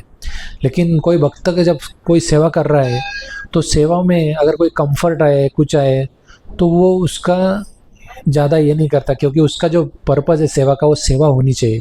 अगर सेवा में वो उसका यूज़ हो जाए तो वो यूज़ करता है, लेकिन अगर वो सेवा में बाधा आ जाए तो उसका त्याग करता है। तो ये मैनक पर्वत जब आया तो इनको सीता को ढूंढना है, ये कंफर्ट लेके वो सीता को ढूंढने का जो उनका सर्विस है वो डिस्टर्ब हो जाएगा, इसलिए वो बोलते हैं कि नहीं मैं नहीं ले सकता। लेकिन बहुत इंसिस्ट करते हैं मैनक पर्वत, नहीं आपको यहाँ पे थोड़ा रेस्ट करना पड़ेगा। तो वो जस्ट टच करते हैं उनके इसको और तुरंत आगे निकल जाते हैं। वैसे ही भक्त के जीवन में जब भक्ति शुरू होती है तो बहुत इंतुजाजम रहता है, बहुत आनंद रहता है, बहुत ये रहता है, लेकिन कुछ दिन के बाद कंप्रेशन से आ जाती है, रिलैक्समेंट आ जाता है। हाँ ठीक है चलेगा हो जाएगा। जैसे अभी प्रोग्राम भी है, बहुत बार लगता है हाँ हर संडे ही होता है प्रोग्राम, कैसे है क्या नहीं है, तो जाएंगे थोड़ा आराम से जाएंगे प्रोग्राम में, कैसे ऐसे माइंड हमें कन्विंस करता रहता है। हमारा माइंड है ना हमारा सबसे बड़ा एनिमी है, अगर वो भगवान की सेवा में नहीं है तो हमारा बड़ा एनिमी है। और क्या लेक्चर में क्या बताएंगे, हाँ ये तो प्रभु जी नए है, या तो ये प्रभु जी शुद्धवा प्रभु नहीं है, कोई और पिक्चर आ रहे हैं। या तो बहुत बार ऐसा माइंड बोलता है कि हाँ शुद्धवा प्रभु भी वही भी रिपीट करते हैं, क्या है, ऐसे माइंड बोलते रहता है। तो उसमें से क्या होता है कि कॉम्प्लेसेंसी आ जाती है। लेकिन जो सिंसियर भक्त है, वो सिंसियर भक्त कौन बोल रहा है, क्या मैसेज आ रहा है, इससे ज़्यादा ये भगवान का हमें कृपा आ रहा है, इसको हमें कैसे ग्रहण करना है, इसका ये अपॉर्चुनिटी को देखता है। तो वही भक्त का एक लक्षण है कि वो जो भी जीवन में कंफर्ट आए तो उसको त्याग के ये प्रयास करता है। अभी बहुत बार बीच में हमें यहाँ पे स्ट्रगल भी हुआ था, मैंने सुना था कि यहाँ पे पानी रहता है, भक्तों को स्ट्रगल होता है, लेकिन ये सब कुछ सह के भी भक्त जो भक्ति करता है वही भगवान को प्रिय हो जाता है। तो वैसे ही मैनाक पर्वत जब हनुमान जी के जीवन में आया तो उन्होंने उसको लिया नहीं है, कंफर्ट लिया नहीं है। भक्त के जीवन में कंफर्ट नहीं है, भक्त भगवान की सेवा के लिए कुछ भी तकलीफ सहने के लिए तैयार है। ऐसे बोला जाता है कि भगवान कृष्ण बोले कि मेरे सबसे जो प्रिय भक्त है वो गोपी है। तो कैसे वो सबसे प्रिय वो है, तो नारद मुनि को भगवान बताते हैं कि चलो हम चेक करेंगे कि दुनिया में सबसे मेरे प्रिय भक्त कौन है। तो एक बार भगवान बोलते हैं कि मेरा बहुत सर दर्द हो रहा है, मेरा सर दर्द हो रहा है, लेकिन मेरे लिए दवा क्या है, मेरे लिए दवा ये है कि मेरे भक्तों का चरण का जो धूली है वो अगर मेरे को लगाएंगे तो मेरा सर दर्द रुक जाएगा। ऐसे जैसे ही पता लगता है उनको, तो नारद मुनि बोलते हैं लेकिन ये कोई करेगा नहीं, क्योंकि जो भी भगवान को अपने पैरों की धूली देगा वो तो नरक में सनातन टाइम के लिए चला जाएगा। तो नारद मुनि को भगवान भेजते हैं, तो भगवान नारद मुनि जाके हर एक को पूछते हैं कि मेरे लिए भगवान का सर दर्द हो रहा है और उनको ये चाहिए, आपके चरणों की धूल चाहिए। तो कोई भी नहीं तैयार होता है। फिर भगवान के पास नारद मुनि आते, बोलते कोई नहीं ले रहा है दस्ट। भगवान बोलते आप जाओ, आप वृंदावन जाओ, वहाँ पे गोपियाँ है उनको पूछो। जैसे ही गोपियों को मैसेज पता चलता है कि भगवान का सर दर्द हो रहा है और जो मेडिसिन है वो भक्तों के चरणों की धूली है, तुरंत अपने पैर धोने लगते हैं और उससे धूली निकल के देने के लिए तैयार है। नारद मुनि बोल रहे हैं आप पागल हो गए क्या, आप अगर धूली दोगे तो आप सनातन टाइम के लिए नरक में चले जाओगे। सब गोपियाँ बोलती है भगवान को अगर 1 मिनट के लिए 1 सेकंड के लिए भी अगर सुख मिले तो हम सनातन टाइम के लिए तकलीफ भोगने को तैयार है। वैसे भक्तों का भाव है। तो सभी गोपियाँ अपने धूली देती है और भगवान को आके देते हैं, तो तुरंत भगवान का सर दर्द रुक जाता है। ऐसे भगवान का भक्तों का भाव है, भगवान के लिए कुछ भी करने के लिए तैयार है। भगवान के भक्तों का सेवा सब कुछ है। तो वैसे ही ये हनुमान जी ने मैनाक पर्वत को जस्ट टच किया उसको और आगे चले गए। जैसे ही आगे चले गए वैसे एक राक्षसी थी सिम्मिका, वो बहुत पावरफुल थी। उसको वरदान था कि वो अगर सुरक्षा नाम की थी, सिम्मिका बाद में आती है, पहले सुरक्षा आती है। सुरक्षा को वरदान था वो समुंदर से कोई भी जाएगा उसको उसके मौत में जाके ही आना है, तभी वो समुंदर क्रॉस कर सकता है, नहीं तो उसका ये रुक जाता है, उसका जर्नी है वो रुक जाता है, उसको चेकमेट हो जाता है, उसको मेट स्टॉप हो जाता है, ब्रेक लग जाता है उसके जर्नी को। तो हनुमान जी आगे जा रहे जा ही नहीं रहे, एक ही जगह में रुके, क्या हो रहा है। फिर देखते हैं तो नीचे वो सुरक्षा नाम की राक्षसी है, उसने उसके शैडो कैच कर लिया है, उसको आगे नहीं जाने दे रहा है। तो फिर सुरक्षा जैसे ही बोलती है कि आपको मेरे मुंह में जाना है तभी आप आगे जा सकते हैं। तो हनुमान जी बड़े हो जाते हैं बहुत, अपने साइज का उनको पेनिट्रेशन था कि कितना भी बड़ा बन सकते हैं। हनुमान जी बड़े बड़े बनते गए, हनुमान जी बने उससे ज़्यादा डबल बड़ी सुरक्षा अपने मुँह बना दिया, हनुमान जी और उससे डबल बन गए। ऐसे करते करते करते करते हनुमान जी बहुत बड़े बन गए और सुरक्षा भी उससे और बड़ी बनती गई।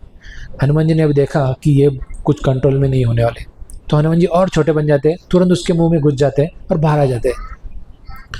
तो जैसे ही बाहर आते तो फिर सुरक्षा बड़ी खुश हो जाती है कि ये मेरे मुंह में गया, लेकिन मैं इसको मार नहीं पाई, दुख भी होता है, लेकिन फिर खुश हो जाती है कि मुंह में गया। और फिर उसके बाद इमिडिएटली हनुमान जी का रास्ता क्लियर हो जाता है, क्योंकि उसको वरदान जो था कि हर एक को उसके मुंह से जाना है तो वो पूरा हो जाता है, फिर हनुमान जी आगे चलने लगते हैं। वैसे ही भक्त के जीवन में ऐसे बोला जाता है कि जब भी कुछ बाधाएं आती है तो हमें उसको अहंकार से नहीं सॉल्व करना है, उसको हमें नम्रता से सॉल्व करना चाहिए। जो भी नम्रता है वही सर्वश्रेष्ठ है। इसलिए चैतन्य महाप्रभु हमें बताते हैं तृणादपि सुनिचना तरोरपि सहिष्णु अमानिना मानिना कीर्तनीय सदारी। भक्तों ने नम्र रहना चाहिए। कितना नम्र होना चाहिए, इतना नम्र होना चाहिए कि जैसे जो घास होती है ना, कितना भी बारिश हो जाए, कितना भी हवा पानी आ जाए, वो झुक जाती है तो बच जाती है। लेकिन जो बड़े बड़े पेड़ है ना, बारिश में बाढ़ में इसमें हवा में बह जाते हैं, वैसे ही भक्त होता है कि वो नम्र होकर अपना सेवा करते रहते हैं। जब जहाँ पे भी ईगो आएगा, अहंकार आएगा ना, वहाँ पे भक्ति नहीं हो सकती। भगवान को अहंकार पसंद नहीं है। हम एंड में देखेंगे कि बड़े बड़े महान भक्त भी थे, उनको भी अहंकार भगवान को अच्छा नहीं लगा है। तो इसीलिए भक्तों को अहंकारी नहीं होना चाहिए। तो ये सुरसा के पास टाइम्स में हमें हनुमान जी ने सिखाया कि नम्र होते ही सब कुछ अच्छा हो जाता है। नम्रता ही सब कुछ है। भगवान के भक्त जितने नम्र है वही टिके हैं। जो प्राउड हुए उनको भगवान ने नम्र किया है, खुद किया है, नहीं तो किसी को करवाया है भक्तों की तरह, अदर भक्तों की तरह। तो वैसे ही सुरसा के इसमें हनुमान जी नम्र बन के आगे चलने लगे। जैसे आगे चलने लगे वैसे ही हम और एक इस पास्ट टाइम्स में हम लोग देखेंगे कि भगवान को जो पसंद है वो चीज़ है कोऑपरेशन। भक्तों के बीच में जो है वो एक दूसरे को कोऑपरेट करना पसंद है। नहीं तो क्या है कि जीवन में सब कुछ रहेगा, लेकिन अगर हम कोऑपरेट नहीं करेंगे तो कुछ चीज़ अच्छी नहीं होगी। जैसे कि अभी म्यूज़िक बजती है तो सभी म्यूज़िक जब एक में सिंक है, जैसे कि करताल है, मृदंग है, गिटार है, हारमोनियम है, ये सब एक में एक मिक्स, एक के साथ एक कोऑपरेट करते हैं तो बड़ी मेलोडी आती है, बहुत अच्छा सुर मिलता है और अच्छा लगता है। लेकिन देखिए कभी कभी कोई जगह में हम देखेंगे कि एक इंस्ट्रूमेंट अलग ही दिशा में बज रहा है, एक इंस्ट्रूमेंट अलग ही दिशा में बज रहा है, तो पूरा बेसुर बन जाता है। तो जब भी कोऑपरेशन है तभी हैप्पीनेस है, तभी परफेक्शन है। वैसे ही म्यूज़िक में जब कोऑपरेशन आता है तब मेलोडी आती है। वैसे ही भक्तों के बीच में जब एक दूसरे का आदान प्रदान अच्छा रहता है, एक दूसरे का कोऑपरेशन रहता है, सर्विस में कोऑपरेशन रहता है, बातों में कोऑपरेशन रहता है, तभी सब कुछ भगवान को खुशी मिलती है। एक घर में ही देखिए, एक फादर मदर माता पिता रहते हैं, तो माता पिता जब देखते हैं सब उनके लड़के लड़कियां एक साथ मिलजुल के रह रहे हैं तो उनको बड़ी खुशी रहती है। लेकिन जब वो झगड़ते हैं, एक दूसरे के बीच में प्रॉब्लम करते हैं, एक दूसरे को मारते हैं, पीटते हैं, गाली बकते हैं, कुछ ये करते हैं, तो पेरेंट्स को बड़ा दुख होता है। हालांकि उन्होंने पेरेंट्स को बच्चों ने कुछ दिया नहीं तो उनको दुख नहीं होगा, लेकिन जब वो देखते हैं कि उनके बच्चे एक दूसरे को ये कर रहे हैं तब उनको बहुत तकलीफ होती है। वैसे ही भगवान कृष्ण हमारे माता पिता हैं, इटर्नल पेरेंट्स हैं। वो जब देखते हैं कि हम सब एक दूसरे को मिलजुल के एक दूसरे को सपोर्ट करके रह रहे हैं तभी वो बहुत खुश होते हैं। तो कोऑपरेशन बहुत ज़रूरी है। तो यही कोऑपरेशन सुरसा के केस में हनुमान जी ने दिखा दिया कि वो उनसे कोऑपरेट किया, उनके मुंह में आके निकल के चले गए, हो गया आगे। वैसे ही कोऑपरेशन से सब कुछ सक्सेस होता है, लेकिन अकेले नहीं होता है। ये दुनिया ऐसी बनी है कि ऑटोमेटिक व्यक्ति नीचे जाते रहता है। नीचे क्यों जाता है? क्योंकि ये दुनिया का स्वभाव ही ऐसे है। एक बार क्या होता है कि जो एक जहाज़ जाते रहता है, तो जहाज़ में कुछ एनिमल्स को इसको लेके जाते हैं, स्कॉर्पियन को लेके जाते रहते हैं। वो जहाज़ में स्कॉर्पियन को लेके पकड़ के लेके जा रहे हैं, उनका कुछ यूज़ करना है तो उसको लेके जाते रहते हैं। लेकिन वो जहाज़ जिस कंटेनर से लेके जा रहे हैं उस कंटेनर का माउथ है वो खुला है। तो वो जो जहाज़ का ये है कैप्टन, उसको पहले उसको बोला जाता है कि अरे खुला है, ये सब ये स्कॉर्पियन भाग जाएंगे। तो वो बोलता नहीं भागेंगे, इतने साल का मेरा एक्सपीरियंस है। क्यों नहीं भागेंगे? क्योंकि बोले जब भी एक स्कॉर्पियन ऊपर आएगा दूसरा उसका टांग खींच के उसको नीचे लाएगा। ये दुनिया का नेचर ही है ऐसे। तो वो बोलते नहीं ऐसे नहीं है, कहाँ जाएगा, आप देखो बोले ये अभी एक ऊपर आ रहा है, निकलेगा नहीं है। जैसे ही एक ऊपर आने लगता है 2 और 4 उसको पैर खींचते हैं। यह इस दुनिया का नेचर ही ऐसे बना है, ये भौतिक जगत ही ऐसे बना है कि एक दूसरे का पैर खींचते। लेकिन जहाँ पे भी कोऑपरेशन आ जाता है वहाँ पे वो आध्यात्मिक जगत बन जाता है। आध्यात्मिक जगत में हम देखेंगे कि एक भक्त दूसरे भक्तों को अपॉर्चुनिटी देता है। जैसे कि बहुत आध्यात्मिक जगत में गंधर्वाज वगैरह इतने सिंगर रहते हैं, लेकिन जब भी एक भूंगा है, स्मॉल भूंगा आ जाता है तो उसको भगवान के गान गाने के लिए अपॉर्चुनिटी दिया जाता है। ऐसे तो भगवान के धाम में जो सबसे लोएस्ट है उसको अपॉर्चुनिटी पहले दिया जाता है। तो अमानी ना मान देना बोला जाता है। अमानी ना मान देना मतलब जिसको मान नहीं उसको मान दिया जाता है, वही आध्यात्मिक जगत है। यही भावना जब हमारे में आएगी तो वो ये आध्यात्मिक जगत बन जाएगा, ऐसे बोला गया। तो हम देख रहे हैं अभी कि हनुमान जी आगे जाएंगे, आगे जाते हैं तो वैसे एक सिम्मिका नाम की राक्षसी रहती है, वो हनुमान जी को और रोक देती है। ये बहुत ही पावरफुल रहती है। सिम्मिका रिप्रेजेंट करती है इन्वी बोले तो द्वेष। मुझे क्षमा करिए, मैंने हिंदी में बहुत कम प्रवचन दिए, मैं ज़्यादा इंग्लिश बोलता हूँ तो मेरा मिक्सअप आएगा थोड़ा सा। मैं पहले ही बोलने वाला था लेकिन क्षमा चाहता हूँ, बाद में थोड़ा बोल रहा हूँ। I am more fluent in English than Hindi and other language. But तो ये सिमिका नाम की राक्षसी रिप्रेजेंट करती है द्वेष को। द्वेष ऐसा ये है ना, ये सबसे बड़ा दुर्गुण है। ये व्यक्ति को पतन का कारण बन जाता है, इसलिए इनवी बहुत खतरनाक होती है। इससे बचने के लिए एक ही कारण है, एक ही बच सकते हैं, जो भगवान के गुणगान करेगा वही इनवी से बच पाएगा। इनवी इतनी खतरनाक है कि ये भौतिक जगत में हमें बांध के रखने का, भगवान से दूर रखने का कारण इनवी ही है। भौतिक जगत में जीव कैसे आता है, हम भगवान के साथ बहुत खुश थे आध्यात्मिक जगत में, लेकिन हमने भगवान के प्रति इनवी की, भगवान के प्रति द्वेष किया, जल कि देखा कि भगवान इंजॉय कैसे कर रहे हैं, हमें भी ऐसे इंडिपेंडेंटली इंजॉय करना है। जैसे कि हमारे घर में छोटी लड़की रहती है, वो मम्मी अपने किचन में कुकिंग करते रहते हैं, तो उसको भी, लड़के को भी चाहिए रहता है मेरा खुद का किचन होना चाहिए, मेरे खुद के कुकर होना चाहिए, मेरा गैस होना चाहिए, मेरा पूरा स्मॉल पॉट होना चाहिए, खुद का अपना होना चाहिए। तो वो मम्मी क्या बोलती है, ठीक है तुम्हें भी चाहिए ना, उनको दे देते छोटी बच्ची को किचन बना के। तो वैसे ही जीव जब भगवान के साथ आध्यात्मिक जगत में था तो वो भी भगवान से द्वेष करके बैठा। तो भगवान बोलते ठीक है तुम्हें ऐसे चाहिए ना, तो फिर चले जाओ तुम, ये भौतिक जगत मैंने इसीलिए बनाया है कि तुम यहाँ पे जाओ और इंडिपेंडेंटली रहो, अपना खुद का बंगलो बनाओ, खुद का 1 BHK 2 BHK बनाओ, खुद का गाड़ी ले लो, ये ले लो, और खुद प्रयास करो। और इतना सब कुछ करके भी उनको सुख नहीं मिलता है। फिर जैसे जब बच्ची इंडिपेंडेंटली रहती है, अपना किचन बनाती है, लेकिन जब उसको भूख लगती है तो क्या करती है, मम्मी के किचन में जाती है और बोलती है मम्मी मेरे को भूख लगी है। मम्मी बोलते हैं नहीं अभी तुम्हारे किचन में खाओ तुम, अभी तुमने अलग किचन ले लिया, लेकिन उसको वहाँ पे कुछ नहीं मिलेगा। वैसे ही जीव ये भौतिक जगत में बहुत प्रयास करता है, उसको अपने खुद के बच्चे भी चाहिए, खुद का घर चाहिए, खुद का गाड़ी चाहिए, खुद का स्टेट प्रॉपर्टी चाहिए, सब कुछ चाहिए, लेकिन सुख नहीं है। क्योंकि वैसे जैसे लड़के को इंडिपेंडेंट रह के पेरेंट्स से सुख नहीं है, वैसे ही जीव को भगवान से अलग रह के सुख है ही नहीं। तो यही इनवी जो है, ये इनवी हमें दुनिया में होल्ड करके रखी, इससे हमें त्याग करना है। ये त्याग कैसे करेंगे, तो जब भगवान के बारे में सुनेंगे तभी इनवी हमारे हृदय से धोई जाएगी। जैसे साबुन से कपड़ा धोया जाता है, मल धोया जाता है ना हमारे कपड़ों में, वैसे ही भगवान के जब लीला गुण रूप इसके बारे में हम सुनेंगे, गाए, जब करेंगे, वैसे ही हमारे इसका धुलाई होगा, वैसे बोला गया है। तो इनवी ऐसे है ना कि व्यक्ति को यहाँ पे होल्ड करके रखती है, और ये इनवी जाने के लिए हमें किसी के अंडर शेल्टर लेना पड़ेगा, किसी का हमें स्वामित्व स्वीकार करना पड़ेगा। तो कैसे करेंगे, तो पहला स्वीकार करना पड़ेगा हमारे गुरु का। भगवान खुद हमसे मिलेंगे इतना हमें शुद्ध नहीं है, भगवान अपने प्रतिनिधि को भेजते हैं, जैसे कि शुद्धोपा प्रभु या उनके गुरु या तो प्रभुपाद जी, इनको सबको भेजते हैं। इनको भेजने के बाद हमें शिक्षा बताते हैं।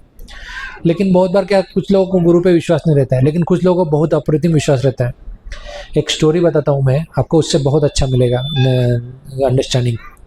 एक व्यक्ति रहता है, वो जूडो प्रैक्टिस करना चाहता है, लेकिन जूडो प्रैक्टिस करते करते उसको एक हाथ नहीं रहता है, तो उसको एक हाथ ना होने की वजह से वो जूडो प्रैक्टिस करते रहता है। तो उसका गुरु उसको एक ही स्टेप सिखाता है, और जूडो में वो स्टेप में एकदम मास्टरी पा लेता है, और मास्टर लेने के बाद फिर कंपटीशन में भाग लेता है। फिर कंपटीशन में छोटे छोटे कंपटीशन जीतता है, फिर बड़े कंपटीशन जीतता है, स्टेट लेवल पे कंपटीशन जीतता है, और आगे जीतते ही जाता है। फिर इंटरनेशनल लेवल पे कंपटीशन में लड़ता है, और वहाँ पे भी वो जीत जाता है। तो उसके मन में एक डाउट था सिर्फ कि मेरे को गुरु ने एक ही स्टेप सिखाया, लेकिन मैं जीत रहा हूँ, हर स्टेप में जीत रहा हूँ। तो सब कुछ इंटरनेशनल लेवल पे जीत के आने के बाद गुरु के चरणों में गिरता है, और गुरु से बोलता है कि अब सब आपकी कृपा से है, क्योंकि उसको गुरु के वाणी में पूरा विश्वास है। वो जीतता गया, पर उसका हर अपोनेंट हार क्यों रहा था? उसका हर अपोनेंट हार रहा था इसीलिए कि गुरु ने जो एक स्टेप सिखाया था उस पर इसका पूरा मास्टरी था, उसका विश्वास था। और वो जो स्टेप्स गुरु ने सिखाया था, वो स्टेप का एक पर्टिकुलर ये था कि उससे वो हार सकता था। लेकिन उसका ये गुरु को फिर मिलने के बाद वो गुरु से क्वेश्चन करता है कि आपने मेरे को एक ही स्टेप क्यों सिखाया? गुरु ने बोला कि ये एक ही स्टेप ऐसा है कि इसका जो काउंटर अटैक है, वो काउंटर अटैक है कि तेरा जो लेफ्ट हैंड टूटा हुआ है, वो लेफ्ट हैंड पकड़ के इसको काउंटर कर सकते हैं, लेकिन तेरे को लेफ्ट हैंड है ही नहीं, तो इसीलिए तेरे को कोई डिफीट ही नहीं कर पाया, ऐसा गुरु ने उसको बताया। तब वो शॉक हो जाता है कि मेरे गुरु को कितना परफेक्शन है, और उसने उन पे भरोसा किया इसीलिए वो जीतता गया। वैसे ही जब हम भगवान के प्रतिनिधि हैं, उन पे हम भरोसा करेंगे, तभी भगवान हमको पूरा कृपा देंगे और हम ये इन्हीं से दूर जा सकते हैं। और गुरु जो है वो हमारे दोष को नहीं देखते, हमारे गुणों को देखते हैं। एक बार प्रभुपाद जी के एक शिष्य श्याम सुंदर प्रभु जी, श्याम सुंदर प्रभु को जेल हो गया, वो डिवोटी बने और उनको जेल में जाना पड़ा। लेकिन प्रभुपाद जी ने किसी का दुर्गुण नहीं देखा। प्रभुपाद जी ने बोला what is wrong about you, jail में जाना पड़ा, कृष्ण भी भगवान जेल में भी पैदा हुए। तो उनको बड़ा इंकरेजमेंट हुआ, उनको लगा भगवान कृष्ण भी जेल में हुए, कोई प्रॉब्लम नहीं, हमें भी जेल जाना पड़ा। श्याम सुंदर प्रभु भक्त बनने से पहले उनका कुछ ड्रग्स में इन्वॉल्व थे, तो उनको जेल जाना पड़ा। तो प्रभुपाद जी ने उनको पूछा कि आपको क्यों जेल जाना पड़ रहा है? तो उन्होंने बोला कि मैं ड्रग्स में इन्वॉल्व था पहले कुछ, इसलिए मेरे को जेल हो गया। हाँ, प्रभुपाद बोले कुछ प्रॉब्लम नहीं है, मैं भी ड्रग का बिजनेस करता था, no problem, you come back, but don't do this again, ये बाद में नहीं करना है, एक बार गलती हो गया ठीक है, लेकिन उसको नहीं करना है, ऐसे बोला गया। तो भगवान के भक्त जो है वो बड़े फॉरगिविंग है, बड़े अंडरस्टैंडिंग है, हमें अपलिफ्ट करते हैं। जैसे पेरेंट्स अपने बच्चों को गलती को माफ़ करके उनको स्लोली एक प्रॉपर शिक्षा देते हैं, वैसे ही भगवान के भक्त जो है वो हमें शिक्षा देते रहते हैं। लेकिन हमारा रोल क्या है? उनको शिक्षाओं को हमारे जीवन में एक्सेप्ट करना, उसको हमारे जीवन में अप्लाई करना और अप्लाई करके उन पर बने रहना। और ये बने रहने के लिए हमें शक्ति चाहिए रहती। वो शक्ति कब आएगी? ऐसे बोला गया कलियुग में संगत संग जन जायते शक्ति, संग में शक्ति है। अगर बुरा भी कुछ चीज़ करना है ना, पार्टी कोई अकेले कर सकता है क्या? उसको ग्रुप ही चाहिए ना। वैसे भक्ति करने के लिए भी ग्रुप ही चाहिए, भक्ति करने के लिए भी ग्रुप चाहिए, संग चाहिए, तभी शक्ति आएगी। इसलिए एसोसिएशन में आना पड़ता है। तो वैसे ही हमें यहाँ पे प्रयास करना चाहिए कि जितनी बार पॉसिबल है, हम जानते हैं कि हर एक को जिम्मेदारी है, हर एक का रिस्पॉन्सिबिलिटी है। शास्त्र में बताया गया कि दो टाइप की ड्यूटी होती है, एक होती है कंडीशनल ड्यूटी, एक होती है कॉन्स्टिट्यूशनल ड्यूटी। मतलब एक होता है श्रेयस, एक होता है प्रेयस। प्रेयस बोले तो इमीडिएटली जो एक्शन है उसका रिजल्ट आता है, और एक होता है श्रेयस जो इटर्नल टाइम के लिए होता है। जैसे कि हम शरीर नहीं होके हम आत्मा है, आत्मा के प्रति हमारा कुछ कर्तव्य है, शरीर में रह के हम कुछ, हमारा ड्यूटी है। अभी मैं I am a father, I am husband of somebody, I am son of somebody, so I have, मेरे जिम्मेदारी है उनके प्रति कुछ और, तो मैं उनको निभाना है। वो निभा के मुझे मैं खुद आत्मा हूँ, तो मेरा आत्मा के प्रति भी कुछ ड्यूटी है। मैं भगवान का दास हूँ, मेरा भी भगवान के प्रति कुछ ड्यूटी है। वो हमारा इटर्नल ड्यूटी है। हमारा शाश्वत बैंक अकाउंट हमें चालू रखना है, वो बंद नहीं रखना है। बैंक अकाउंट में पैसा नहीं डालेंगे, ट्रांजैक्शन नहीं करेंगे तो बंद हो जाता है या फ्रीज हो जाता है। वैसे ही हमारा आध्यात्मिक जो बैंक अकाउंट है वो हमें हर वक्त ट्रांजैक्शन करना है, रिचार्ज करते रहना है उसको। तो हमारा जो आध्यात्मिक अकाउंट है वो कैसे रिचार्ज होगा? संघ में आके। यस प्रभु। हाँ बिल्कुल, कोई प्रॉब्लम नहीं। हाँ, प्रभु जी का प्रश्न है मन बहुत भटकता है तो उसको कंट्रोल करने के लिए क्या करना चाहिए? यह प्रश्न बहुत अच्छा प्रश्न है, बुद्धिमान प्रश्न है।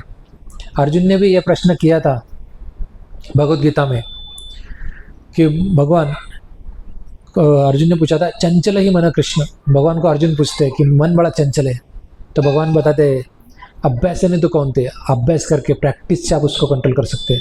और प्रैक्टिस कब करेंगे? जब भक्तों के संग में आएगा तभी शक्ति मिलेगी, तभी कर सकते हैं, नहीं तो ऐसे नहीं कर सकते। हम हायरार्की समझेंगे, थोड़ा तत्व में जाएंगे, थोड़ा शास्त्र के इसमें ऐसे बताया गया है कि हमारे जो इंद्रिय है, इंद्रिय के ऊपर मन है, इंद्रियों के ऊपर मन है, मन के ऊपर बुद्धि है, और बुद्धि के ऊपर है आत्मा। तो अभी हम लोग जो सब कुछ ये दुनिया में देखते हैं, सुनते हैं, इससे क्या होता है कि इंद्रियों को फीडिंग होता है, इंद्रियों को इनपुट जाता है। कृष्णा कॉन्शियस प्रोसेस बड़ा साइंटिफिक है, बड़ा शास्त्रिक है। जो हमारे इंद्रिय है उनको इनपुट जाता है तो वैसे हमारा बॉडी रिएक्ट करता है, हमारा माइंड वैसे रिएक्ट करता है। लेकिन अगर हमारे इंद्रियों को जो इनपुट जा रहा है वो गलत जा रहा है, तो हमारा माइंड जो है वो उस पर कंट्रोल करता है और वो पूरा डिस्ट्रैक्टेड रहता है। तो हम लोग क्या करते हैं, सिर्फ इंद्रियों को फीड करते हैं और माइंड को फीड करते हैं। इसीलिए पूरा ये मन का जो अनस्टेबिलिटी है उसी की वजह से होता है, क्योंकि मन पे जो बुद्धि है उसका कंट्रोल मन पे नहीं है, इसीलिए हमारा मन चंचल रहता है। तो बुद्धि को कैसे चार्ज करेंगे, बुद्धि को कैसे ये करेंगे? तो जैसे हमारे इंद्रिय को इनपुट रहता है, वैसे हमें बुद्धि को इनपुट देना है। तो ऐसे बोला जाता है कि हम लोग अगर खाते पीते हैं तो उससे हमारे शरीर को, इंद्रिय को इनपुट मिलता है। वैसे हम लोग कुछ चीज़ें मेडिटेट करते हैं, ये करते हैं, उससे मेंटली में कॉन्कॉक करते हैं या तो सोचते रहते हैं, उसके बारे में मन को इनपुट मिलता है। वैसे ही हम लोग जो शास्त्र का अध्ययन करते हैं तभी हमारे बुद्धि को इनपुट मिलता है, बुद्धि को स्ट्रेंथ मिलता है, डायरेक्शन मिलता है, शार्पनेस मिलता है। जैसे कि पेंसिल है ना, उसको शार्प करने के लिए हम लोग क्या करते हैं, इरेजर शार्पनर से शार्प करते हैं। वैसे हमारी बुद्धि को शार्प करना है तो हमें शास्त्र का पठन करना है, शास्त्र का अध्ययन करना है, उससे हमारी बुद्धि शार्प होगी। और जब बुद्धि शार्प होगी तब मन पे कंट्रोल आएगा। मन पे कंट्रोल कैसे आएगा? मंत्र, मन बोले तो माइंड, त्र बोले तो जो कंट्रोल करता है, मंत्र। लेकिन हम लोग मंत्र नहीं करते, सिर्फ हम महामंत्र का जप करते हैं। कौन सा महामंत्र है? शास्त्र में बोला गया है, हरे कृष्णा कृष्णा कृष्णा हरे हरे, हरे राम राम राम हरे हरे। जैसे हम लोग कोई मोबाइल खरीदते हैं, उसके साथ उसका मैनुअल आता है ना मैनुअल, कि इसको ऐसे ऑपरेट करना है, इसके ये फंक्शन है, इसका ये सॉफ्टवेयर है, ये है वर्जन है, ये सब कुछ आता है। वैसे ही जब यह कलयुग बना था उस टाइम में कलि संतरण उपनिषद नाम का ग्रंथ बना था। उसमें बताया गया है कि हर एक युग में जो उपासना की पद्धति दी गई है वो अलग अलग दी गई है।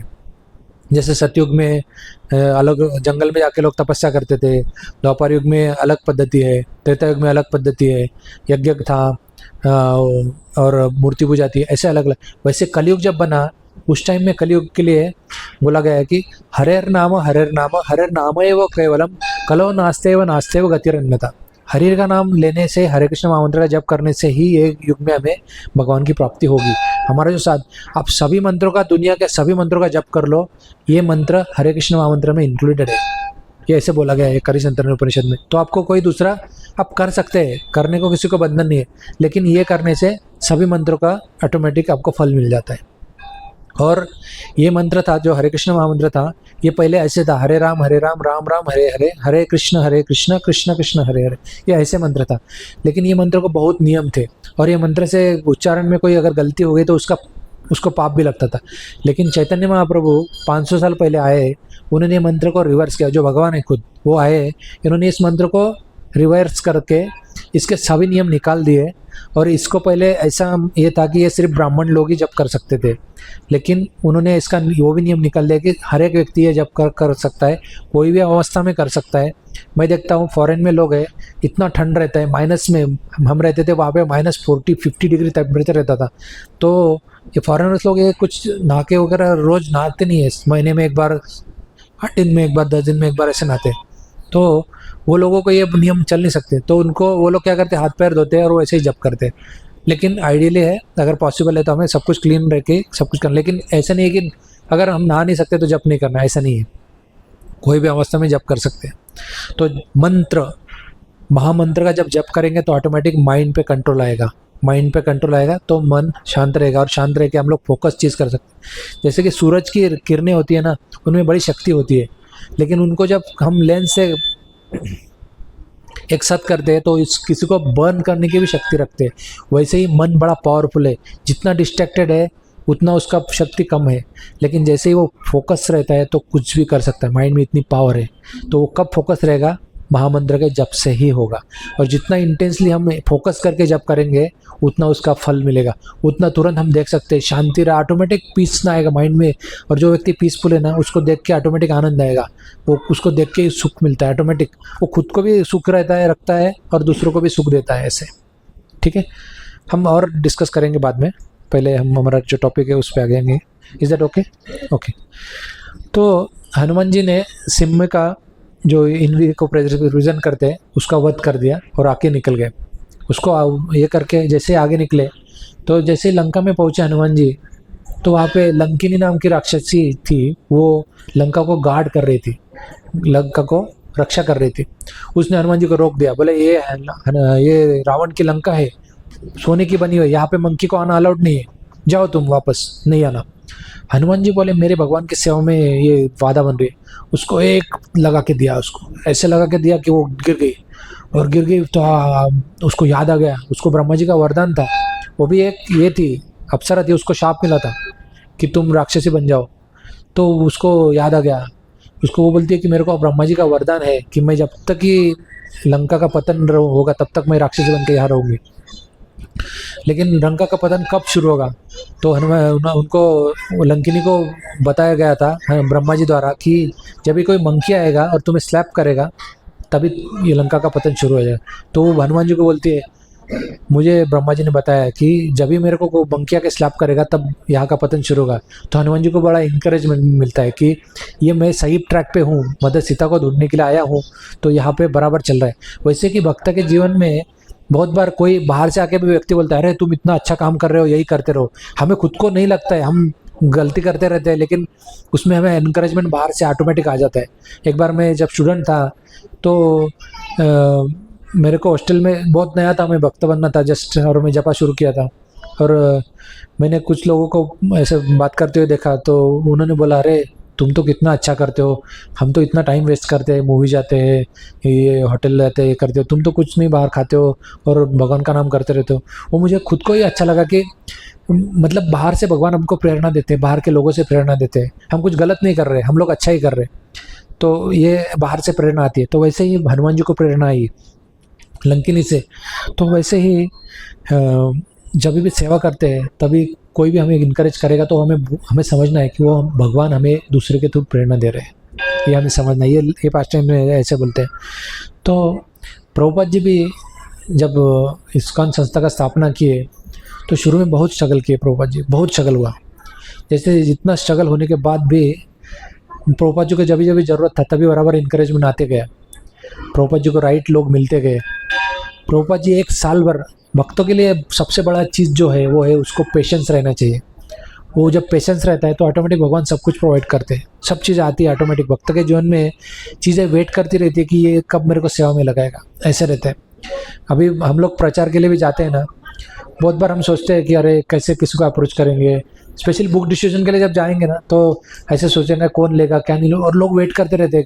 वो बोलते हैं आ गए आप दीजिए, हमें गीता चाहिए, हमें रामायण चाहिए, हमें महाभारत चाहिए, ऐसे बोलते हैं। तो भक्त के लिए भगवान प्रेरणा देते हैं, दूसरे हर एक के हृदय में परमात्मा के रूप में भगवान स्थित है और वो उससे प्रेरणा देते हैं कि आप ये करो, ये करो, ऐसे करो। तो वैसे ही हम प्रभुपाद के जीवन में भी राइट लोग मिलते गए। नहीं तो आप ह्यूमनली देखिए ना, एक 70 साल का आदमी आजकल अपनी रेगुलर ड्यूटी भी नहीं कर पाता, बाहर घर से बाहर भी नहीं निकल। लेकिन यहाँ पे Prabhupada ji at the age of 70 वो अमेरिका गए। अमेरिका जाके वहाँ पे इतनी ठंड में, मैं सच बोलता हूँ, इतना ठंड होता है कि एक बार लिटरली मेरा खुद का एक्सपीरियंस बोलता हूँ, मैं घर से बाहर निकला, उस टाइम पे स्नो गिर गया था, बर्फ़ गिर गई थी, पूरी बर्फ़ गिर गई थी, और मेरे कार से मेरा बर्फ़ निकाल के मुझे बाहर जाना था। तो मैंने सिंपल ग्लोव्स लिए और मैं जैसे ही बर्फ़ निकालने लगा तो मेरा हाथ पूरा फ्रीज हो गया, ब्लड गॉट क्लोटेड, कंप्लीट ब्लड, इतना ठंड था। मैं तुरंत भाग के घर में गया, गैस पे हाथ रखा मैंने, और तब मेरे पूरा वेंस अनफ्रीज हो गए। और फिर मैंने बाद में जो ग्लोव्स रहते हैं स्नोज के वो पहन के आया और कार का ये निकल, इतना ठंड रहता हुआ। इतनी ठंडी में 70 साल की एज में प्रभुपाद जी गए और वहाँ पे प्रचार किए। प्रचार किनको किए? वहाँ पे भगवान कृष्ण का नाम किसी को पता भी नहीं है, वैसे लोगों को भगवान कृष्ण के बारे में बताए। देखिए, जब तक कोई भगवान का इम्पावर कोई भक्त नहीं कर रहा है ना, तब तक ऐसे कर ही नहीं सकता। 70 की एज में जगह, उस टाइम में उन्होंने 108 मंदिर बनाए पूरे दुनिया भर में। हमें ये सेंटर चलाने के लिए कितना कष्ट होता है, जो भी भक्त मैनेज करते हैं यहाँ पे, हमें उनसे पूछना चाहिए कि कितना मुश्किल से सेंटर चलता है, एक सेंटर। लेकिन यहाँ पे 70 साल के एज के आदमी 108 मंदिर बनाता है। सिर्फ चलाता नहीं है, बनाता है। पहले शुरू से जगह से लेके उसको बनाना, 10,000 लोगों को दीक्षा देना। एक भक्तों को दीक्षा देना है तो उसको गुरु उसके माला पे जप करते, तो 10,000 माला पे जप करना, 108 सेंटर चलाना। 70-80 बुक प्रभुपाद जी ने लिखे, रात भर जग के बुक लिखे, वो बुक को लिखे, वो लिख के उसको पब्लिश किए। 10,000 डिसेबल्स को गाइड करना। घर में हम 2 बच्चों को संभालने में मुश्किल होती है, यहाँ पे 10,000 ऐसे लोगों को जो खुद के नहीं है उनको सिखाना, उनको ट्रैक पे रखना कितना मुश्किल काम है। और इतने लोगों को ट्रैवल करके 108 पूरी दुनिया का प्रभुपाद जी ने 2 बार ट्रैवल किया, पूरी दुनिया का 2 बार, पृथ्वी को पूरा 2 बार सर्कमबुलेट किया, इतना किया। ऐसे कोई कर सकता है? ये भगवान के शुद्ध भक्त ही है, वो उनको एम्पावर्ड भक्त वही कर सकते हैं। तो ऐसे प्रभुपाद जी को भी भगवान ने बहुत इंकरेजमेंट दिया। प्रभुपाद जी जब पहली बार अमेरिका जा रहे थे तो उनको हार्ट अटैक आए, 2 हार्ट अटैक आए शिप में। जो शिप से जाता है ना तो सी सिकनेस बोलते हैं, पूरा समुंदर और ऑक्सीजन की कमी, और इसकी वजह से तबीयत खराब होती है। जनरली जो मराइन लोग हैं ना, उनको मराइन इंजीनियर को पता रहता है कि कैसे मुश्किल होता है ट्रैवलिंग।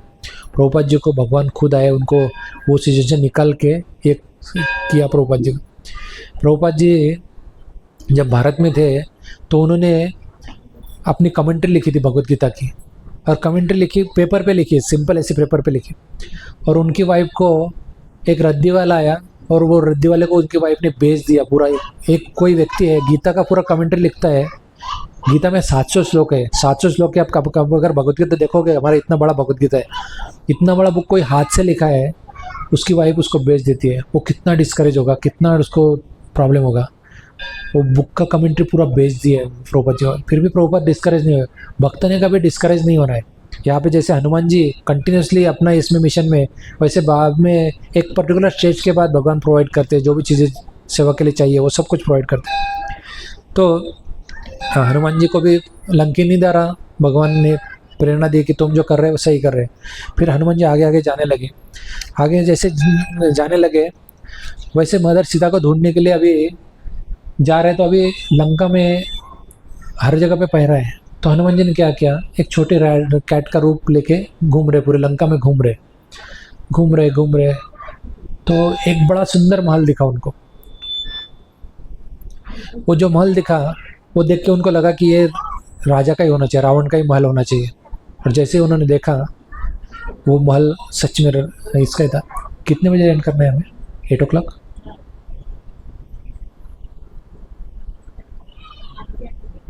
8 o'clock एंड करना है, ठीक है। वो 10 मिनट्स विल रैप।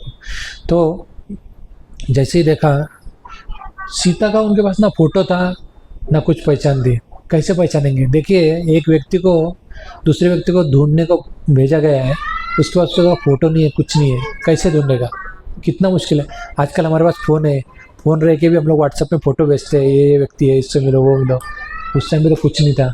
अभी देखिए, रावण ने हर दुनिया के कॉर्नर से सभी सुंदर राजाओं की जो कन्याएं थी उनको कैप्चर करके लाया था। अभी हनुमान जी जा रहे हैं, सीता को ढूंढ रहे हैं, और रावण के महल में है, और इतनी सुंदर सुंदर स्त्रियाँ हैं, और अलग अलग नग्न अवस्था में वो रावण के साइड बेड में पड़े हुए। उसमें एक बहुत सुंदर स्त्री है। लेकिन हनुमान जी अभी सोच रहे हैं अभी इनमें से सीता कौन सी हो सकती है। लेकिन सीता मैया तो इनके साथ इन्वॉल्व नहीं होगी, इनके साथ ये नहीं करेंगे, संग नहीं करेगी। तो जैसे ही पता चलता है, देखते हैं तो वो जो सबसे सुंदर स्त्री थी वो कौन थी? मंडोदरी थी, जो राजा रावण की पत्नी थी। तो फिर वो वहाँ से निकल जाते। लेकिन हनुमान जी तो ब्रह्मचारी है, एक लेडीज़ को ढूंढ रहे हैं। कितना कठिन सर्विस है हनुमान जी का। देखिए, एक ब्रह्मचारी है, उसको एक लेडीज़ को ढूंढने का सर्विस दिया गया। लेकिन हनुमान जी इतने शुद्ध है ना, वो बिल्कुल डिस्ट्रैक्टेड नहीं होते। वो इतना ये देख के भी वो वहाँ से निकल गए। जैसे ही आगे गए, देख रहे भगवान का नाम नमस्मरण कर रहे हैं हनुमान जी, कुछ नहीं सोच रहे, जस्ट उनको एक ही ध्यास है क्या है, कैसे तो भी सीता को ढूंढना है। फिर बराबर उनको भगवान के भक्तों को रास्ता बराबर मिल जाता है। ढूंढते लंका में पूरा घूम के आ गए। फिर एक जगह पे जाते हैं, जहाँ पे जाके फिर देखते हैं तो एक वाटिका में एक लेडीज़ बैठी है, उसके आगे साइड में पूरी राक्षसी बैठी हुई है। तो उनको लगता है कि ये हो सकती है, बहुत तेजस्वी है, लेकिन यही है कि नहीं पता नहीं। तो कैसे पता करेंगे? तो हनुमान जी बड़े चतुर हैं, वो पेड़ पे चढ़ जाते हैं, दूर से देख रहे हैं।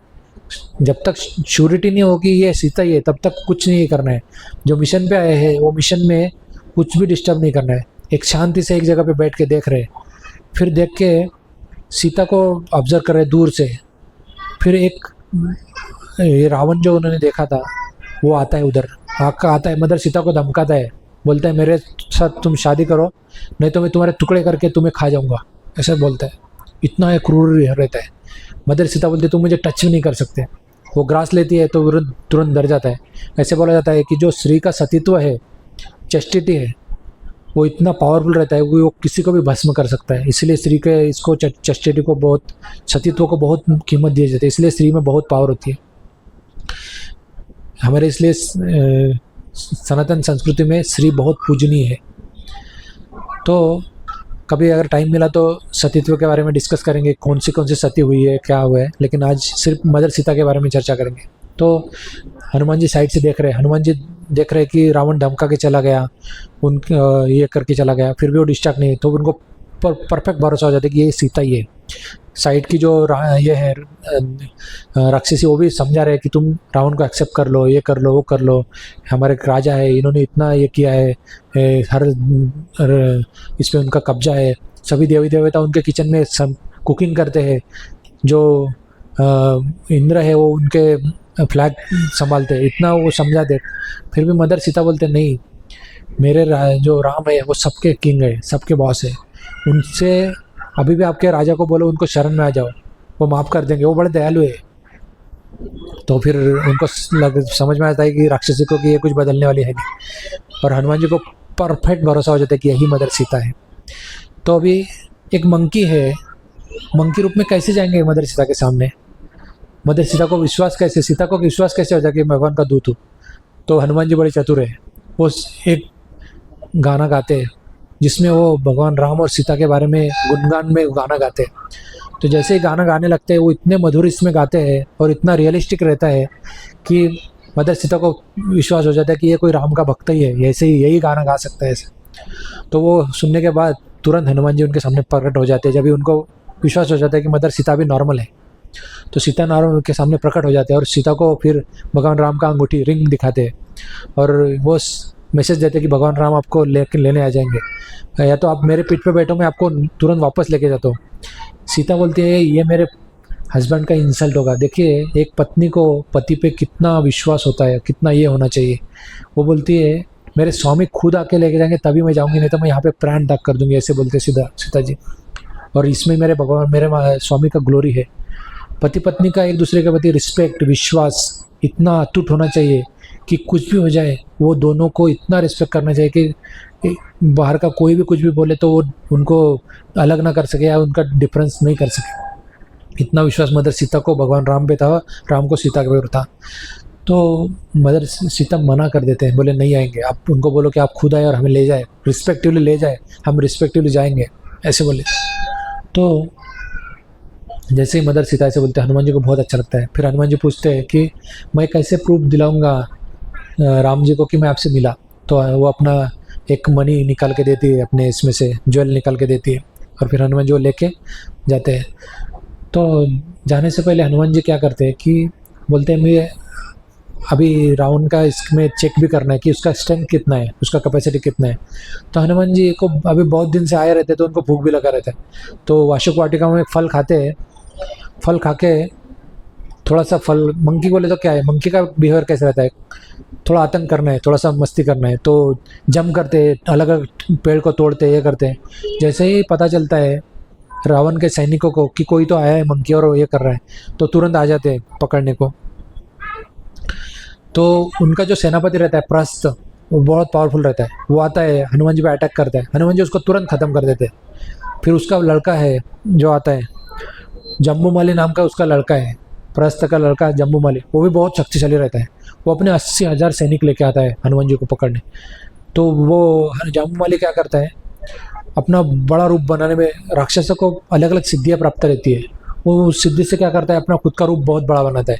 फिर देख रहा है कि हनुमान जी छोटे लगने लगे, तो हनुमान जी भी अपना खुद का रूप बड़ा करने लगते हैं, और जम्बूमाली बोलता है इतना बड़ा बन जाता है। फिर हनुमान जी छोटे दिख रहे हैं उसको, फिर जम्बूमाली को लगता है कि मैं और बड़ा बन सकता हूँ, और बहुत बड़ा बनता है।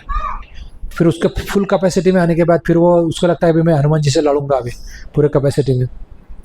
हनुमान जी भी अपना रूप बड़ा बनाते हैं, बहुत बड़ा बनाते हैं, इतना बड़ा बनाते हैं कि जम्बूमाली छोटा लगने लगता है।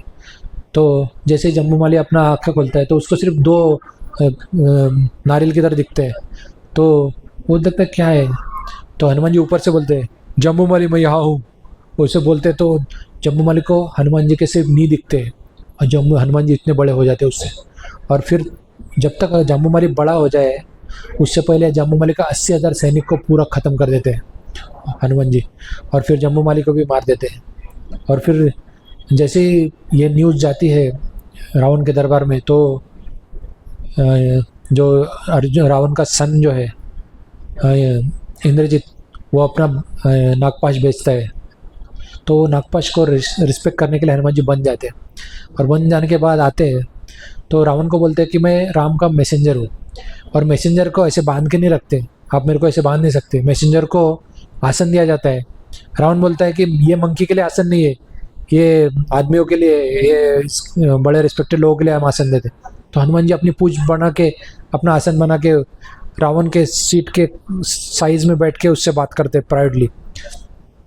तभी रावण को बड़ा गुस्सा आता है कि ये मंकी होके, ये कि इतना ये होके मेरे को ये कर रहा है, बात कर रहा है, इससे कुछ बात नहीं करेंगे। सबको बोलता है इसकी पूंछ में आग लगा दो, मंकी को उसकी पूंछ बड़ी प्रिय होती है, इसको आग लगा दो बोलते हैं। तो हनुमान जी की पूंछ में आग लगा देते हैं। हनुमान जी बोलते हैं ठीक है लगाओ। लेकिन हनुमान जी को जब बचपन में ये वरदान मिला रहता है अग्निदेव से कि आपको अग्नि से जला नहीं सकते, जब भी वो पहली बार बेहोश होते हैं तभी उनको वरदान रहता है कि अग्नि उनको जला नहीं। तो उनके पूंछ को आग लगती है, लेकिन उनको कुछ पेन ये नहीं लगता है, गर्म कुछ लगता नहीं है। हनुमान जी फिर जंप करते हैं। हनुमान जी को इतना गुस्सा आता है, इतना गुस्सा आता है कि पूरी लंका में जो पूरी सोने की बनी रहती है उसको पूरा आग लगा देते, इधर जंप उधर जंप, पूरा आग लगा देते हैं। आग लगाने के बाद फिर जाते हैं समुंदर के किनारे और वहाँ पे अपनी पूंछ बुझाते हैं। लेकिन हनुमान जी को लगता है मैंने एंगर में तो पूरा लंका जला दिया, लेकिन सीता को कुछ तो नहीं हुआ, सीता को कुछ गड़बड़ तो नहीं हुआ। फिर वापस जाते हैं हनुमान जी और देखते हैं कि सीता को कुछ नहीं हुआ, सीता सेफ है, प्रॉपरली है, और सीता के आसपास कुछ फायर भी नहीं, आग भी नहीं है। फिर वापस आते हैं और वापस आके जाते रहते हैं, तो एक जगह पे देखते हैं कि कहाँ से तो भी राम का नाम का जप आ रहा है। तो वहाँ पे जैसे ही देखते हैं तो नीचे उतरते हैं। नीचे उतरते ही देखते हैं विभीषण राम नाम का जप कर रहे, जप तप चल रहा है, भगवान का कर रहे हैं। तो उनको बहुत अच्छा लगता है। और दोनों राम भक्त जब मिलते हैं, जब दोनों भक्त मिलते हैं ना, तो बहुत आनंद मिलता है। जैसे हम दुनिया में देखना, कभी भी कोई भी भक्त मिलेंगे तो बड़ा आनंद रहता है। अगर दो भक्त मिलके आनंद नहीं हो रहा है मतलब कुछ तो गड़बड़ है। भक्त का मिलने में आनंद होना चाहिए, तो वैसे ही उनको दोनों का आनंद होता है। फिर हनुमान जी उनसे बात करके तुरंत वापस आ जाते हैं, और वापस आके हनुमान जी राम जी को पूरा समाचार डिटेल में बताते हैं कि कैसे कैसे हुआ। उस टाइम पे जंगल में राम जी बोलते मेरे को, आप हनुमान जी तुम्हें देने के लिए कुछ नहीं है, लेकिन हनुमान जी को जैसे ही वो आलिंगन करते हैं तो हनुमान जी को बहुत बड़ा आनंद आता है। तो भगवान के और भक्त के मिलन में सबसे बड़ा आनंद आता है। तो भगवान राम को हनुमान जी पूरे समाचार सुनाते हैं कि मदर सीता कैसे मिले, क्या हो रहा है क्या नहीं, तो ये सब पूरा बोलते हैं। तो और भी 5 टाइम से 8 बज गए, हम लोग यहाँ पे रुकेंगे। नेक्स्ट टाइम में और चर्चा करेंगे अगर समय मिला तो हनुमान जी के बारे में। श्री हनुमान जी की जय, श्री राम की जय, कृष्ण भगवान की जय।